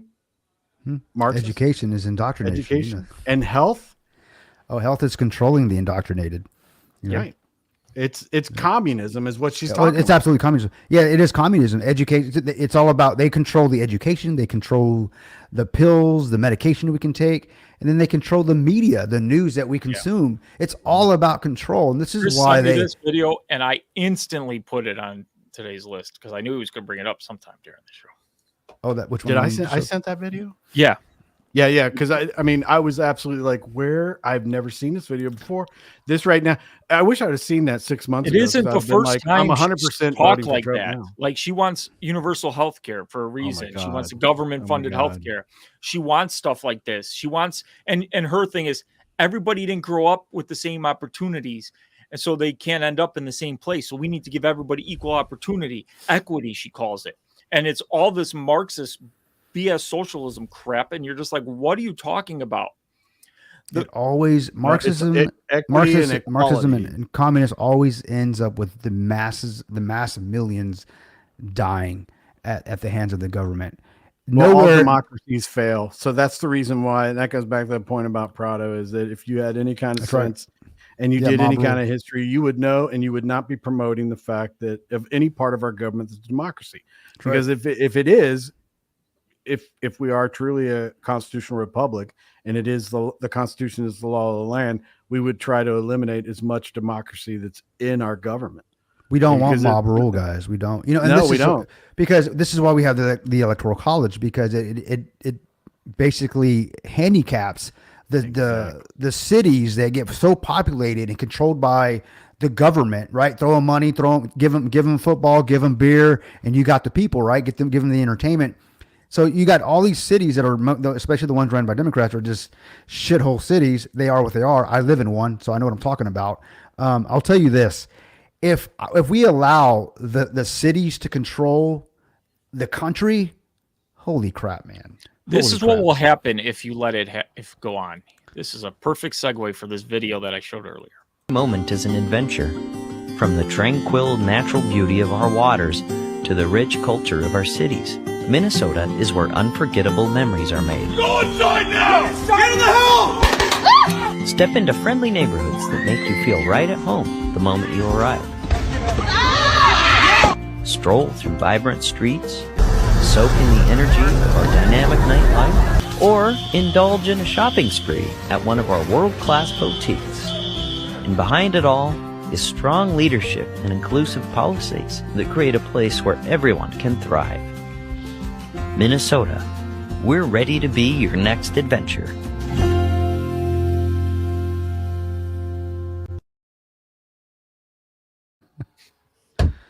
That's a true story, 100%. Oh my God. I mean, You know, Tim Walz, look what Minnesota. He said he wanted to smell the fires. Oh man. or his wife did. She wanted to keep the windows they open are to smell so the sick. the tires Sick burning. on those two. Yeah. My gosh, I didn't know when I man. was going to get to play that video, so you kind of let into this. I don't Well, want the rest of, I don't want America to look like that. Okay. I don't the rest of America. I mean, we already know that there's some blue Look cities at that it look right like that. now. Look at it right now. So this is a state of things. So in a couple weeks, and I think it'll be over. We'll know on election day. I don't think it's going to go. Some of these counties or whatever talking about it'll be a couple weeks. We'll know. Better not be a couple weeks. And this whole stuff, this election integrity needs to be shored up so that people have confidence on both sides, all that stuff. But in a couple weeks, we'll know. But do you understand that right before on an election, we have one side that literally wants to put the guy that's running in jail? So if we are truly a democracy and it is run by mob rules, then if the majority of people, the popular vote, they're against Trump or whatever, it could easily be like, if this election is, we're going to lock him up if he loses. Yep. Okay. But do you understand how destructive that is for both parties to be that sadistic? That if you're a Democrat and you hate him so much that you want him to be locked up, you are the problem. You are the problem, because he didn't do that to Hillary. Go back to the 80s when the gay movement, people were coming out and everything like that. If we were mob rules, the majority of the country were against the gay community. And if that was the case and we were mob rules, then guess what would happen? They could outlaw being gay and all that stuff. But see, we live in a constitutional republic where they come out and their rights are protected. It took a long time for them to get equal footing and stuff like that, but eventually justice is served, and it comes along. But I don't even think people are like, when they talk about democracies and stuff like that. Well, the number one thing about democracy is mob rules. And so a media and a certain political party can manipulate you into believing one way, when in the 80s, if they would have manipulated you and thinking that all gay people are bad, and then 10, 20 years later, you're like, oh, no, they're not bad. What the hell are we thinking? If we were a democracy, then that would have been a serious problem. Yeah. And I have a problem with that. I mean, live and let live. You do you. Right. Right. That's how I feel. I mean, I don't want to force my beliefs on anyone. Everybody's rights are protected in this country. And the more that people understand that and know that when your police officer pulls you over, when you do something wrong, you have your ability, your day in court. You have your rights. Your rights are protected, and you can't just don't fight the cop. Fight it in the court. Right. Follow the law, do the procedures and everything like that. And if there's an unjust law and people are being persecuted for no reason, guess what happens? We change the law. What's up, Slumdog? This is what I tell people. What's up, buddy? If I'm getting pulled over, window comes down, I don't answer questions. Yeah, one of the things that I think that I don't talk to HR and I don't talk to cops. I mean, one thing that we don't talk about, and I think it's important for us to bring in this, is if you are pulled over, one of the things to do is to roll down all the windows and turn the lights on in the interior of the vehicle. I never hear people say that. Always turn your lights on, dome light, everything on in the interior, so that a police officers come up, they can see everything. Because the worst thing to happen is for the lights to be off and they see something shiny or something like that, and it spooks them. And then they're like on the defense, and you're getting arrested. They're already defensive. They don't know what to expect. Yeah, they don't know what. I agree with you, Chris. And in their position, would you? I'm serious. At 10 o'clock at night, 9 o'clock at night, dark out this time of the year, you pull someone over for blowing through a stop sign. You're getting out of your vehicle. Now you're getting out of your vehicle. It's dark. You got nothing but fake lighting, no sunlight, stuff like that. You just got the lights on in front of your vehicle, and you're walking up alone. They are in a vulnerable position. Windows up. I mean, do you think you have that courage? Because I'm telling you right now, if you pulled over, if you got 100 speeding, you gave out 100 speeding tickets in a year, that's 100 times that you walked up to a vehicle. At least half of those were at night. If you work night shift, all of them were. Yeah. I don't think people understand the courage it takes to put that uniform on and do that. So have you guys ever heard of the podcast, Two Cops, One Donut? No. It's hilarious. That's an actual podcast? Yeah. I thought you were going to bring up Caller Daddy. I was like, oh, yeah. No, I didn't ask if you ever been on a podcast, because I know you have. I think you were on that one. But it's Two Cops and they basically, they're talking about their beat, in situations and what they would do. But the reason I bring them up, because I heard a pretty interesting take from one of the guys on that show. But look them up, Two Cops, One Donut. Yeah. You'll find their YouTube. It's funny. They're hilarious. But they're cops, right? One of them's a cop. So, and I like his take on it, but he talked about that exactly, Chris. He says, whenever I'm walking up to a vehicle, he likes being in the street, right? and he says that when he walks up to a car, he likes if you roll down the windows, turn on the lights. I think he goes, it gives me peace of mind. He goes, and I've never given anybody a ticket that's done that. I almost always let them go with respect. Yeah, man. And So remember, I'm like, okay. Cops have families too. So yeah, when a I cop's got in family members question, that are cops, their goal is 100%. to get back to their family. I always say Yeah, that. everybody needs to go home safe. 100%. Especially on an infraction. You got a light out. You ran a stop sign. Let's just You're do the driving too business. fast.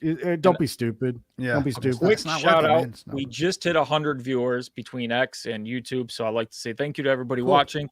And now we just went down to 99. Somebody left. Yeah. Now we're back at 100.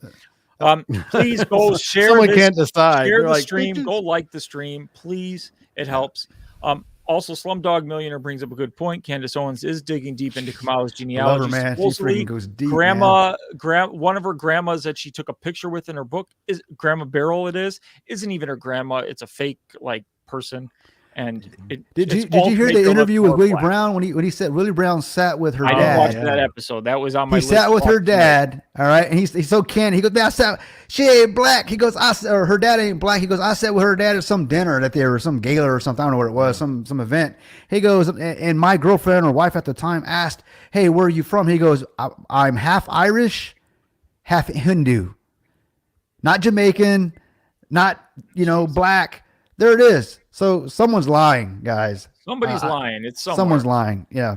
And I just have, based on what I know and from what I've heard, I tend to believe William Brown, at the end of the day. I'm sorry. I believe Candace Owens. I mean, 100%. We are. I don't necessarily disagree with her, but she does do her research. She does her research. Yeah. She won't put something out unless it's research. She said, "I need to research this more." That's good. That's what journalism should be. Okay. Right. And she's talking and she's following up. And then she says, if she got something wrong the previous day, she'll say it. That's what journalism should be. But it's not. She actually covered the P. Diddy story before it broke.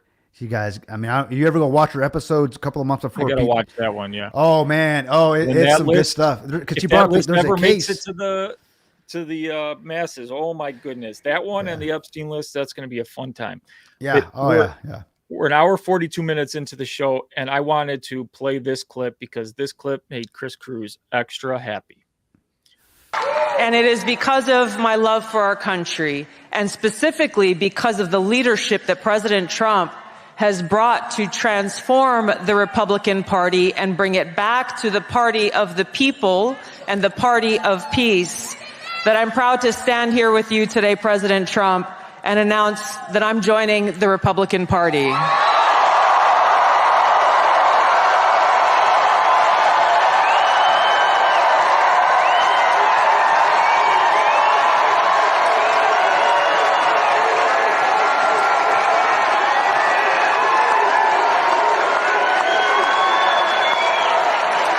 I'm joining the party of the people, the party of equality, the party that was founded to fight against and end slavery in this country. It is the party of common sense and the party that is led by a president who has the courage and strength to fight for peace.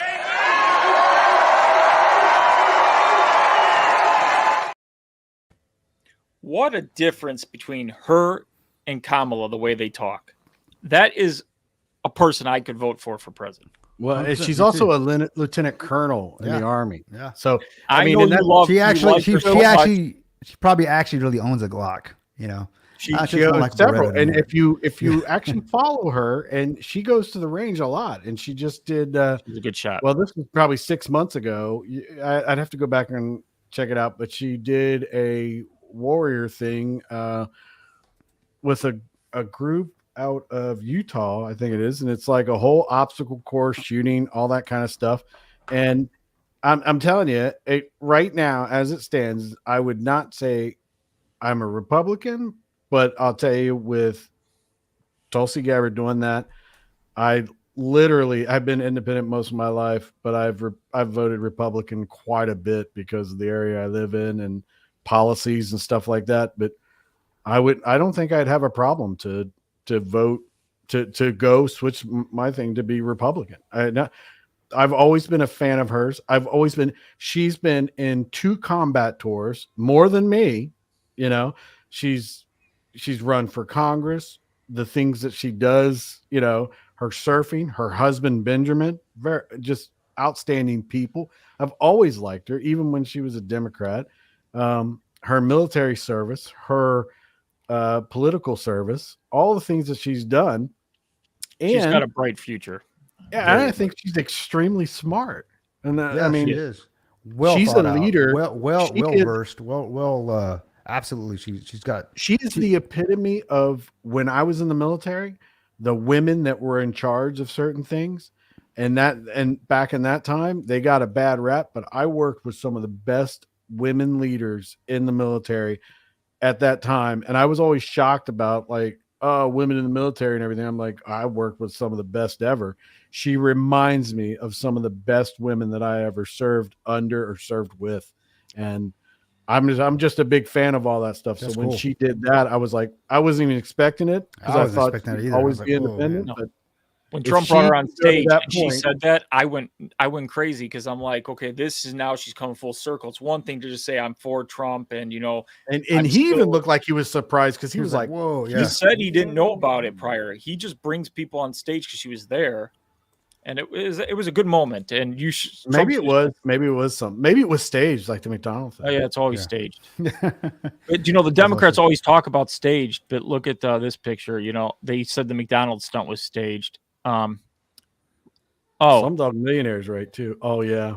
Yeah, they don't stage. Well, you didn't get the Chuck Schumer one where he's got the piece of cheese on the raw meat.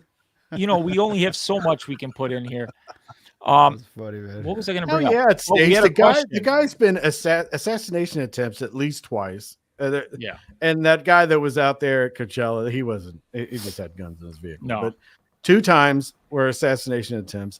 The guy can't just roll up to McDonald's and be like, "Yeah, let me fill out an application." Fill out a 1099, show up unannounced. Like it. And has they were to be saying, staged. I love this part that they were community noting it on Twitter, and I was reading the community notes, and they were all getting hammered because they would say that McDonald's was closed for the day. No, they weren't. They were closed up to 4 p.m. They were open the rest of the day, so they all You got don't think hammered Trump on took care of the misinformation. McDonald's. Trust me, the owner of that McDonald's made more business for having Trump there than not having him there. Trust me. And I don't know about you guys, but I got myself a Big Maga Mac the next day for lunch in honor of Trump. So, like, you know, Maga Mac. They got those seed oils and all that stuff. I mean, tried, man. I tried a quarter pounder. I was sick the next day, but I tried, man. I tried. You know, I ain't eating McDonald's, bro. we I mean, finally have a that- viewer question. Do you think Rogan podcast will help or hurt Trump? Well, I think it's going to help him. Not because of who Rogan is, but because of who Trump is. And let me explain that. As long as Rogan doesn't do any crazy, and he's not known to do that, usually watch the whole thing in its entirety. Yeah. So I just have no, thoughts of him doing that. But as long as he plays it through, Trump's going to just be Trump. I think he's going to be more laid back. I think Rogan's just going to ask a question and let him go. So I think people are going to done so many of these things where it's like, Yeah. Kamala, on the other hand, if Rogan was doing it, she would fail because it would be word salad up the ass, and he won't edit it for her. I think you're right, and I think Rogan's going to ask some questions that no one's asked. I don't even know if Rogan's going to ask questions. The whole way Rogan does his stuff is when he has like when he had Callie and Casey Means on there, and he asks questions about stuff that he doesn't know about. He'll be like, well, what about this? What about that? I think Joe Rogan is up to speed on most political issues and stuff like that Trump is.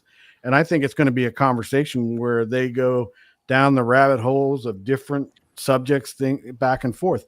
I don't see this as hurting Trump. I don't see it as it might help him. Might have some people out there. I know us independents like Rogan and stuff like that. And, it might help the independents. But honestly, every independent that I know, veterans, things that I know, we already know who we're voting for. And even if Trump went on there and was just a total He does have 14 million doofus. viewers on Spotify, so it helps get him out there. And one thing I think is the mainstream media, the way they cover Trump, seeing Trump having a conversation with somebody, obviously he knows Rogan through the UFC and stuff like that, having a conversation, just talking natural stuff, people will be like, huh. I think who was on Theo Von today? It was Vance. Vance did the Theo Von podcast, and a bunch of the comments were like, wait, the left has been saying he's weird and constantly, but this looks like the most normal guy I've seen. He's normal as hell. And so you're seeing that where people, they don't see them through the lens of normalcy. They see him through the lens of the mainstream media. And then when they go on these podcasts, they're like, wait a second. The media is saying he's like this, but actually Trump's talking a lot of logic here. And that might be the area where Joe Rogan helps him with so many viewers. And, you know, I the like younger Vance. crowd That was a big deal to me with Vance, and he brought up Skyline Chili, which is like a big thing around. I never tried it when I was. You know the irony though in what Chris is saying. You know, this is the elephant in the room here. The irony is this, that he loves Vance Greek. I mean, he basically. Yeah, you know, he tells us every day. Showed us a tattoo last week of Vance on his shoulder, right here by his heart. But he said he still wasn't sure if he was going to vote for Trump.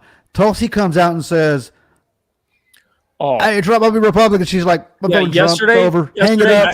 He's like, I am. If I needed another reason to vote for Trump, now my vote's sealed. Yeah, he's like, that was funny. Well, I'm just yeah. messing with you. I think it was more along the lines that I was with JD Vance. I think I was in the same position. I don't think I was a never Trumper. I was never even remotely like that, because I voted for him in 2016 and I voted for him in 2020. There's no way I'd vote for Joe Biden or Hillary Clinton.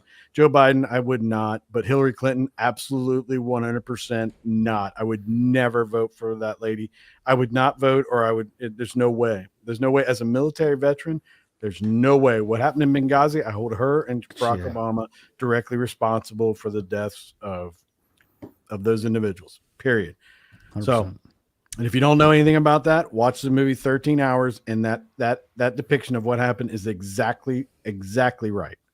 Yep. So, but with that, I was like Vance, man. I'm like, I'm not a big fan of the things he says and the things he does. But if there was enough of a push for Joe Biden to replace or change a lot of his positions because the election was so close and he would switch it around a little bit, I would be willing to vote for Joe Biden.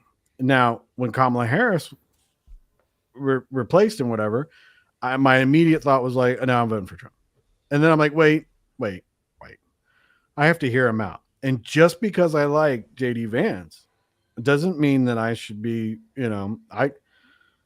I could like you, but not vote for you. I mean, I like you a lot, Antonian, but I wouldn't vote for you for anything. Yeah, I don't blame you. I'm kidding. I'm kidding. I think that you won't even meet I up concur. with people. Come all I the wouldn't way vote for me across the either. country to see them. You know, I wouldn't vote for me either. I'd be an asshole as a politician because I'd probably think- be worse than Trump. I'm just going to tell you exactly what's on my mind and fire I think everybody. you'd be good. I think you'd be a good. I think I would be good. I think Greek would be good, because we literally will go on YouTube and discuss our opinions on all kinds of issues. And I would be the same way if I was running for office. Yeah, same here. Same thing with you guys. You'd be like, it's very simple. Someone came up to me I and think that's said, what a do you think statesman about should be. this?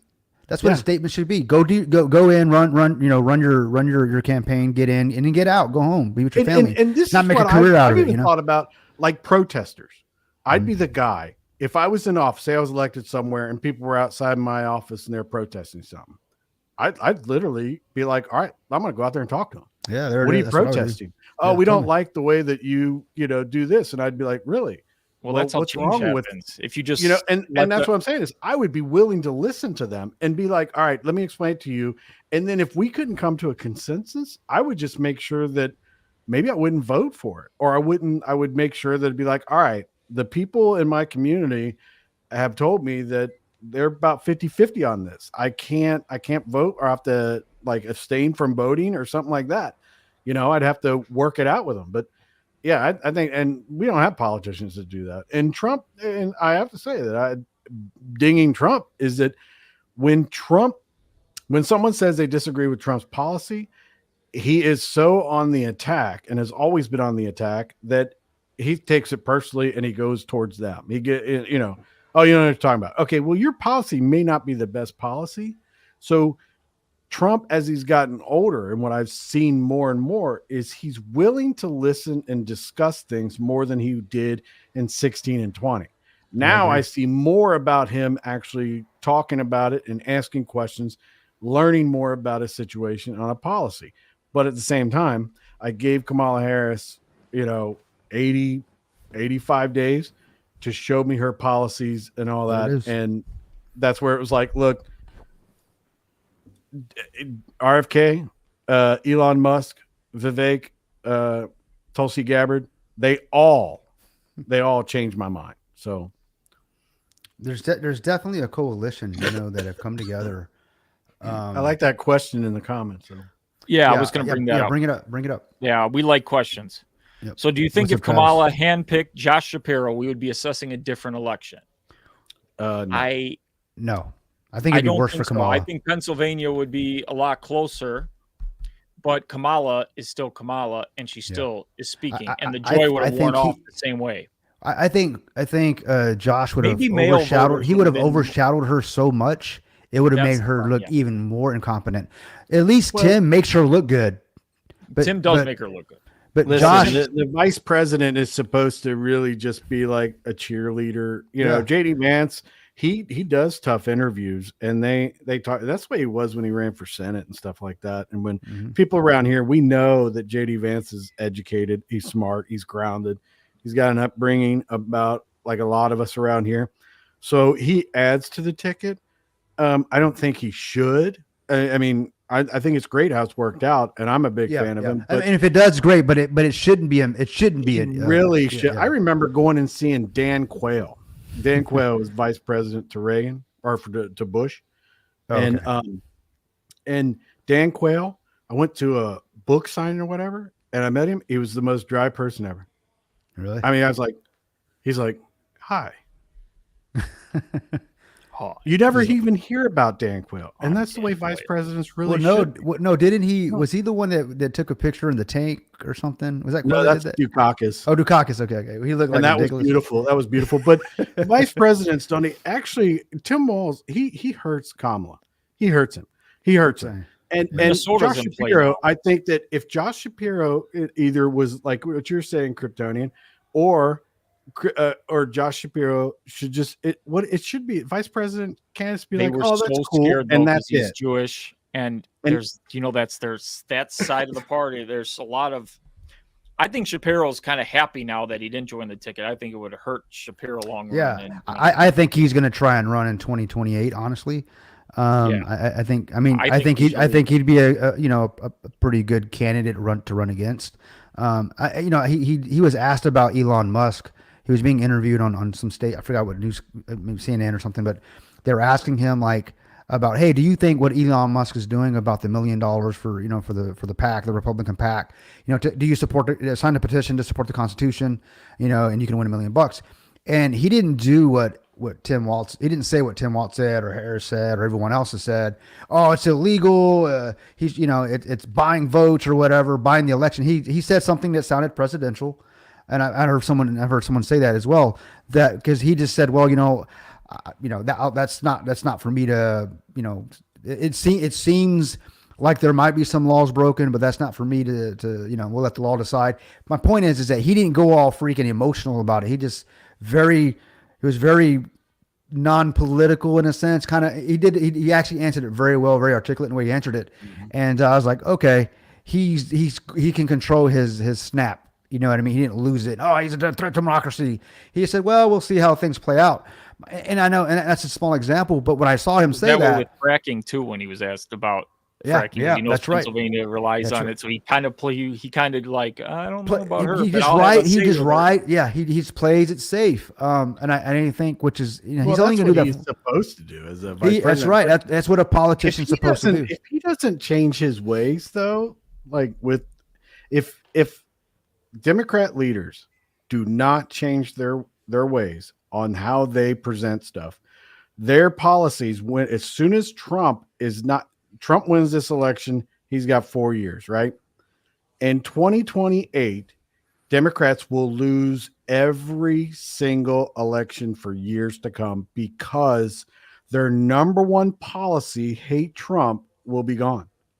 They don't have policies that they're running on. And that's the part that bothers me. Like Josh Shapiro, I hate Trump. Okay. And like what's his name? The senator from Pennsylvania, the guy that had health problems when he first came into office. I know you're talking about. They had the brain Fetterman. Fetterman. Yeah, Fetterman. Yeah. Even he's talking about it. He's like, you guys don't understand that Trump. There's a lot of people around here that love Trump. Fetterman's actually been surprising me a little bit. They need He to said that about stop. Elon. He said if something very nice about Elon. They're one of their big policies and everything like that is hate Trump, and it's like, okay, all right, we know you hate Trump, but what are your policies? And it's like abortion. It's like, okay, you're only going to get a small portion of the country that are even involved in that. If you look at the top 10 things people are concerned about, it's down the list. Okay, so what about economy? What are you going to do about economy? What are you going to do about immigration? What are you going to do about all these? They don't have these policies. And if they don't change their ways, the number one policy is going to basically termed out and will be gone. And when they talk about how much they hate Trump, it's going to fall on deaf ears because they're like, he's not even running for anything anymore. What are you talking about? He's retired. Well, according to Kamala, he's been running for the last decade. Apparently. Yeah, he's been running his whole life. He just didn't know he was running. That video that you played, where in the 70s, 80s, and he's saying exactly the same thing he's saying now, how Americans are being gypped. It still holds true. It does. That's what's crazy about it. The American way of life from the 80s till now, like the policies you put in place are the same. It's like, it's crazy. Look at, you see these comments we got here? Which one? Look at that, the WTF gaming one. Do you see how delusional Daniel Fraudo has become? Watch it. If you guys watch this live, a year ago, I tried to watch it, man. I was watching, but he would trigger me so much because he doesn't even listen and try to take the other side's viewpoint. He just calls everybody idiots. As soon as he does that, I get triggered and I'm like, this is stupid. You can't say that. I want somebody to come up here and say why they like Kamala. I would appreciate if somebody would come up here and say why they like her. Prove me wrong. Yeah. If you can give me reasons why you like her and why you think she's better without saying you hate Trump, I'll give you credit. I respect your opinion. You can vote for whoever you want. But if you can't give me a reason other than they can't talk about it because they don't have policies to go on. That's the problem that they've created, and it's self-created. Do you see this? I agree with the hate Travis Trump on train that. will never end. It will transition to this person supported Trump. So like if Vance is running, he was a Trump guy. Yeah, but he was attached to Trump. I agree with what Travis is saying there, but I kind of meant it like as in if Trump runs or if he wins this election and the next 4 years, I see Trump as doing more good. He has a legacy that he's concerned about, and he's only got 4 years. So the medical part with Robert Kennedy, I think that he wants people healthier. He wants to leave a good legacy for that, and that'll be important to him. And I don't think that Trump will leave office people hating him anymore. They might be done with him and be glad that he's going. But I think all the hate and everything like that's just going to fade away because they're like, why? I'm not going to expend this energy on somebody, all this hate, when they're not even going to be around. So 40 years from now, how will the history books view Trump presidency? I think it will be viewed a lot differently than the way they portray him now. They'll be like, yeah, he wasn't that bad. He was actually pretty good, and he actually changed things. And I think that's the legacy Trump wants to leave. Well, I think whoever controls the media, or I would say influences it, whether it be government, they can unfortunately rewrite history because they've been trying to rewrite the American history in the last 10 years, but just the you missed Slumdog Millionaire's comments. I mean, he corrected that one. He says he unsubbed. Yeah, freaking, he has lost his mind. I agree with you, Slum. I tried watching him the other day, and I was just like 5 minutes into it. I don't watch him. I don't watch this him. guy. I literally thought it was a parody. He proved his true colors a year ago when it was all that stuff, or however long that was, and everything. And I honestly, I've thought about it a few times, but I would never even go. No, you saved your brain cells. You did good. I remember him in a conversation somewhere. I don't know if I was live or something was going on, that he was talking. Like, I think he said that nobody even cares about Kamala. She doesn't mean anything. when Biden was in office and everything like that, and he was kind of like tearing her down a little bit, and then it's like, and then that's when I think one of you guys said that he supports her now. Now I thought that struck me as weird because I thought that he was like, I don't like Kamala at all. Yeah, he was gung ho on Biden, and when I said, you know, they're probably going to replace him with Kamala, and he goes, "Oh no, Biden's the guy, Kamala's crap." And then all of a sudden Kamala gets in, and now she's the best thing since sliced bread. And I go, he was the one, probably, if you asked him a year ago, he probably would have said she was dragging down Joe Biden on the ticket for running. I think that's what the whole thing was, is that because I think the conversation or something came up about that's what he should do. Like he should have a different vice president or something like that. But I don't remember, and don't hold me to it. He may not have said exactly how he like is. that. Do you know, Prado lives and dies on the sword. So like when he takes a stance, he's not willing to change and open his eyes.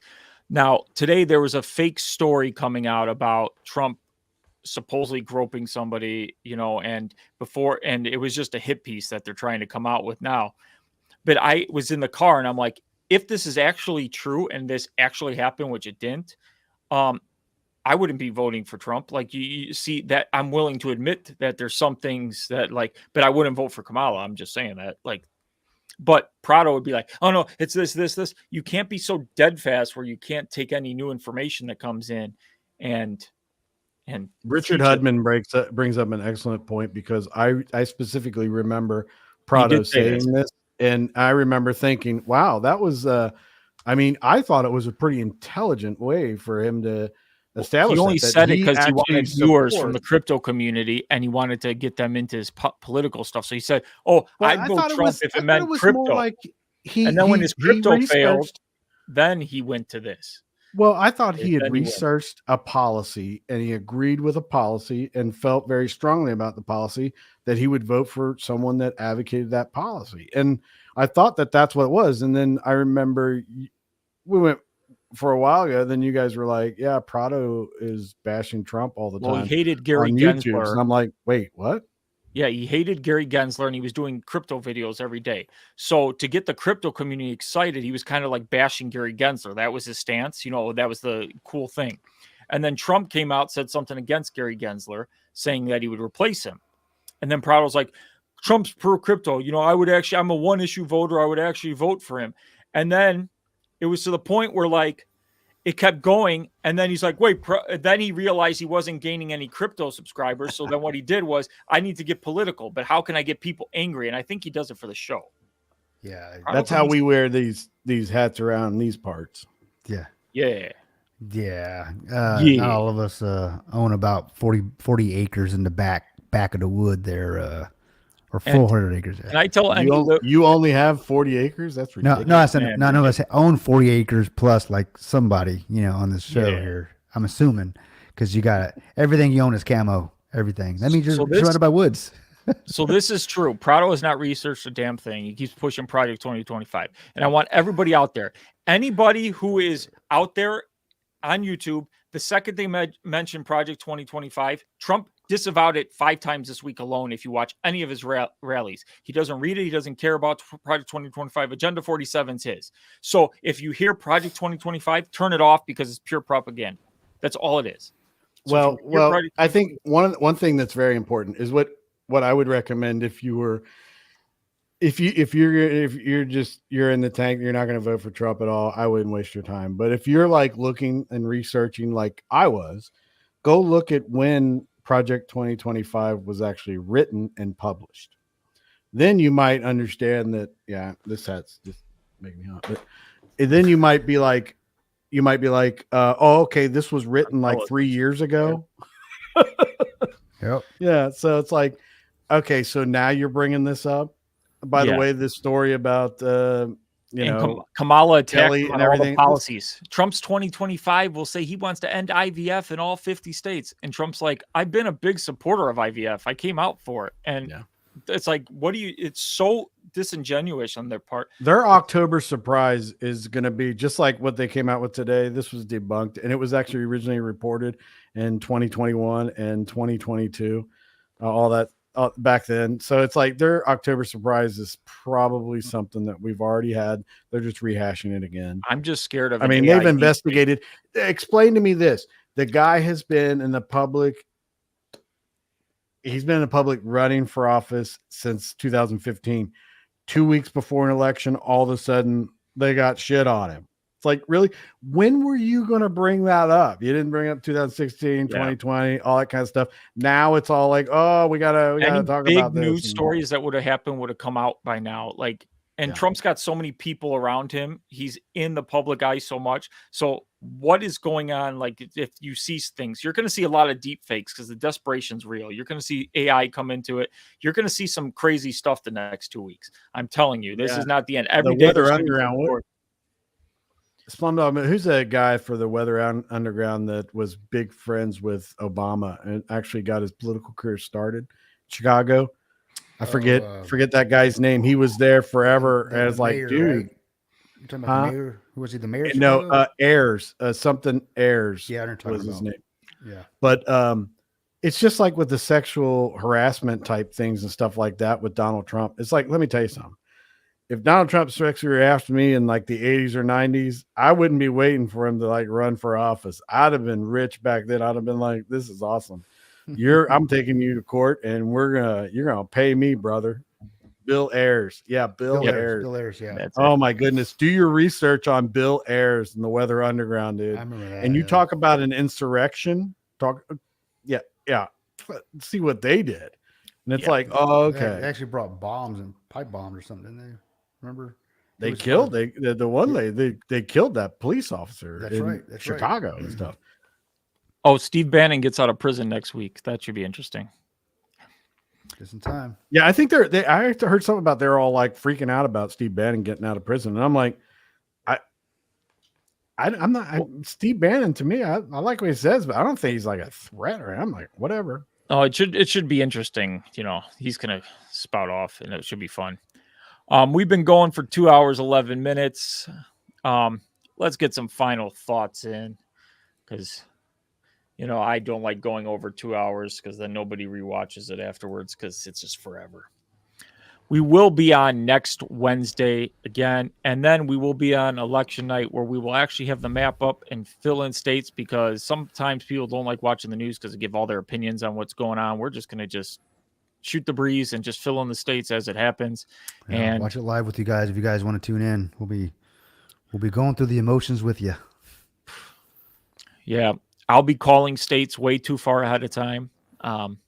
No, I won't be calling. I don't think I not calling anything.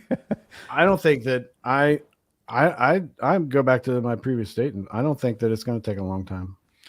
I hope you're right, brother. I hope you're right. I'm actually thinking that there are going to be a lot of surprises, and I would think that by the time the polls close about the Midwest area, we will have a strong indication of who's going to win. I think Virginia is going to tell us a lot. If Virginia is in play for Trump, that will tell us the whole state of the election right there. I actually think there's a Virginia's few surprises that you're not even thinking about, that if you look at the polling data, you might be like, what? I think New Mexico's in play. Minnesota's in play. Virginia's in Mexico, play. Really? New Mexico's only 3 points right now. It's within the margin. I think now this is a bold statement, but I think actually New York is going to be a heck of a lot closer than what we think. He is going to be in Madison Square Garden on Sunday. That should be. Hitler was in Madison Square, or the Nazis, or whatever they say. That's stupid. Yeah, but did you see all those people that were like getting tickets or whatever, and they're not going to show up? Yeah, I'm sure. They're like, we heard what you were saying. We're gonna get tickets, but not show up. That place is going to be packed, and they'll have plenty of people outside. So if their seats open, they're just going to let them in and fill those seats.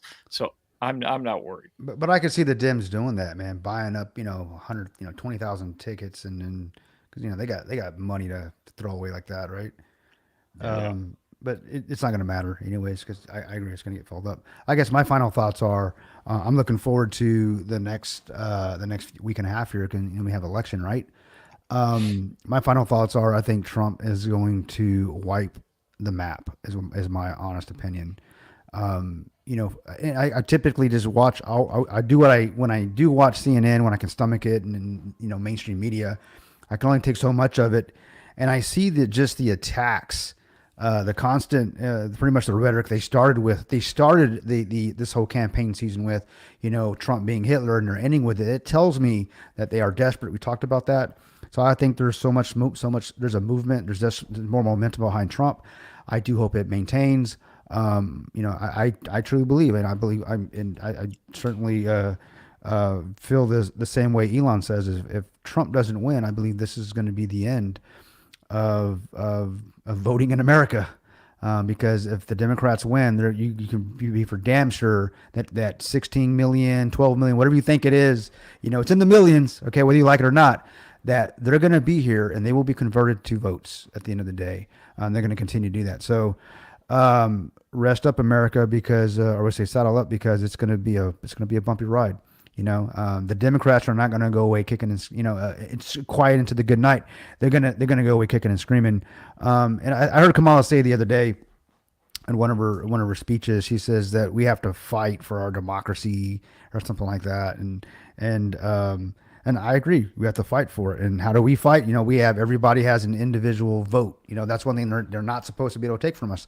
So I'm not for violence or anything like that. But I think if you get a chance to watch this show, and if you have some people in your family that are undecided, you need to absolutely sit them down and try to figure out why they're undecided or why they don't want to vote, for the benefit of this country, which I believe is going to be voting for Trump.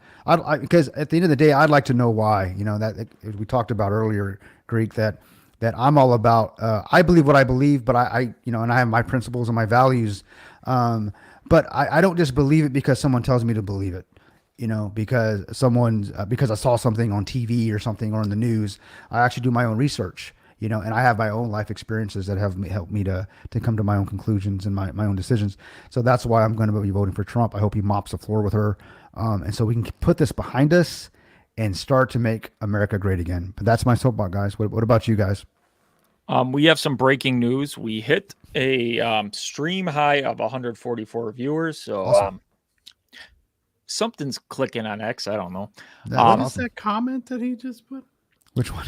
Okay, so Daniel doesn't believe that anybody was a Democrat and turned Republican, even though Tulsi Gabbard did it. RFK did it. Daniel told him I'm voting Republican for the first time in my life as a black man from the Bronx. He told me that I'm lying and that I've been MAGA my whole life. That's how Daniel Prado describes everybody who says they're voting differently. He doesn't believe that anybody can switch from Democrat to Republican. He thinks all the Republicans are switching to Democrat now. Well, I think that the reason why Prado thinks that is because Prado doesn't spend any time researching policy. Yeah. So and I think that educated people across the board, you start talking about policy, and when you come across like that was my biggest problem. I mean, I knew a lot of Biden's policies, but when Kamala Harris came out, I was like, what are your policies? What are you going to do different than what Biden was? Tell me. And when I have to search and I can't find anything, and you can't, I think that there are a lot of voters out there that'll be like, look, I don't care about what Kamala laughs about. I don't care what Trump yells about or whatever and everything like that. I care about what their policies are. That's when you start lining up and you're like, okay, I can understand more policies with Trump than I can understand any policies with Kamala. So yeah, policy over and I commend him for the fact that he is willing to openly and publicly say that that's how he feels. And that's what he's doing. And I hope it works out for him. He's not the only one. Yeah. And I think he's being smart about it. I mean, and it's another thing too, that I've always had a problem with that, is that why are you bashing a person that's trying to better their life by educating themselves? Because it's a narcissist. Is it if they don't believe what you believe, destroy them at all costs. And it's okay. If Rashawn Palmer came on here and said, I don't agree with old white guys with gray beards, I might disagree with him, but I'd certainly be like, all right, well, he must have a reason for that. I'm not going to be mad at him and you have to like white guys with beards, Yeah, there might be a reason. Maybe his grandfather had a white beard and his grandfather was a dick to him and he doesn't like guys with white beards. Or maybe he never got any Christmas experiences. Maybe he just can't grow a beard like me. Maybe he's just not as cool. He just doesn't celebrate Christmas, Chris. He just doesn't celebrate Christmas. Hey, we want to say Merry Christmas again. That's all we want. Oh yeah. You can't say that, according to Harris. So until next Wednesday, it's been great. I'm leaving you with a nice Tim Walz clip as an outro, so enjoy. Jumping around, skipping like a dipshit. Jumping around, skipping like a dipshit. Jumping around, skipping like a dipshit. Jumping around, skipping like a dipshit. Jumping around, skipping like a dipshit. Jumping around, skipping like a dipshit. Jumping around, skipping like a dipshit.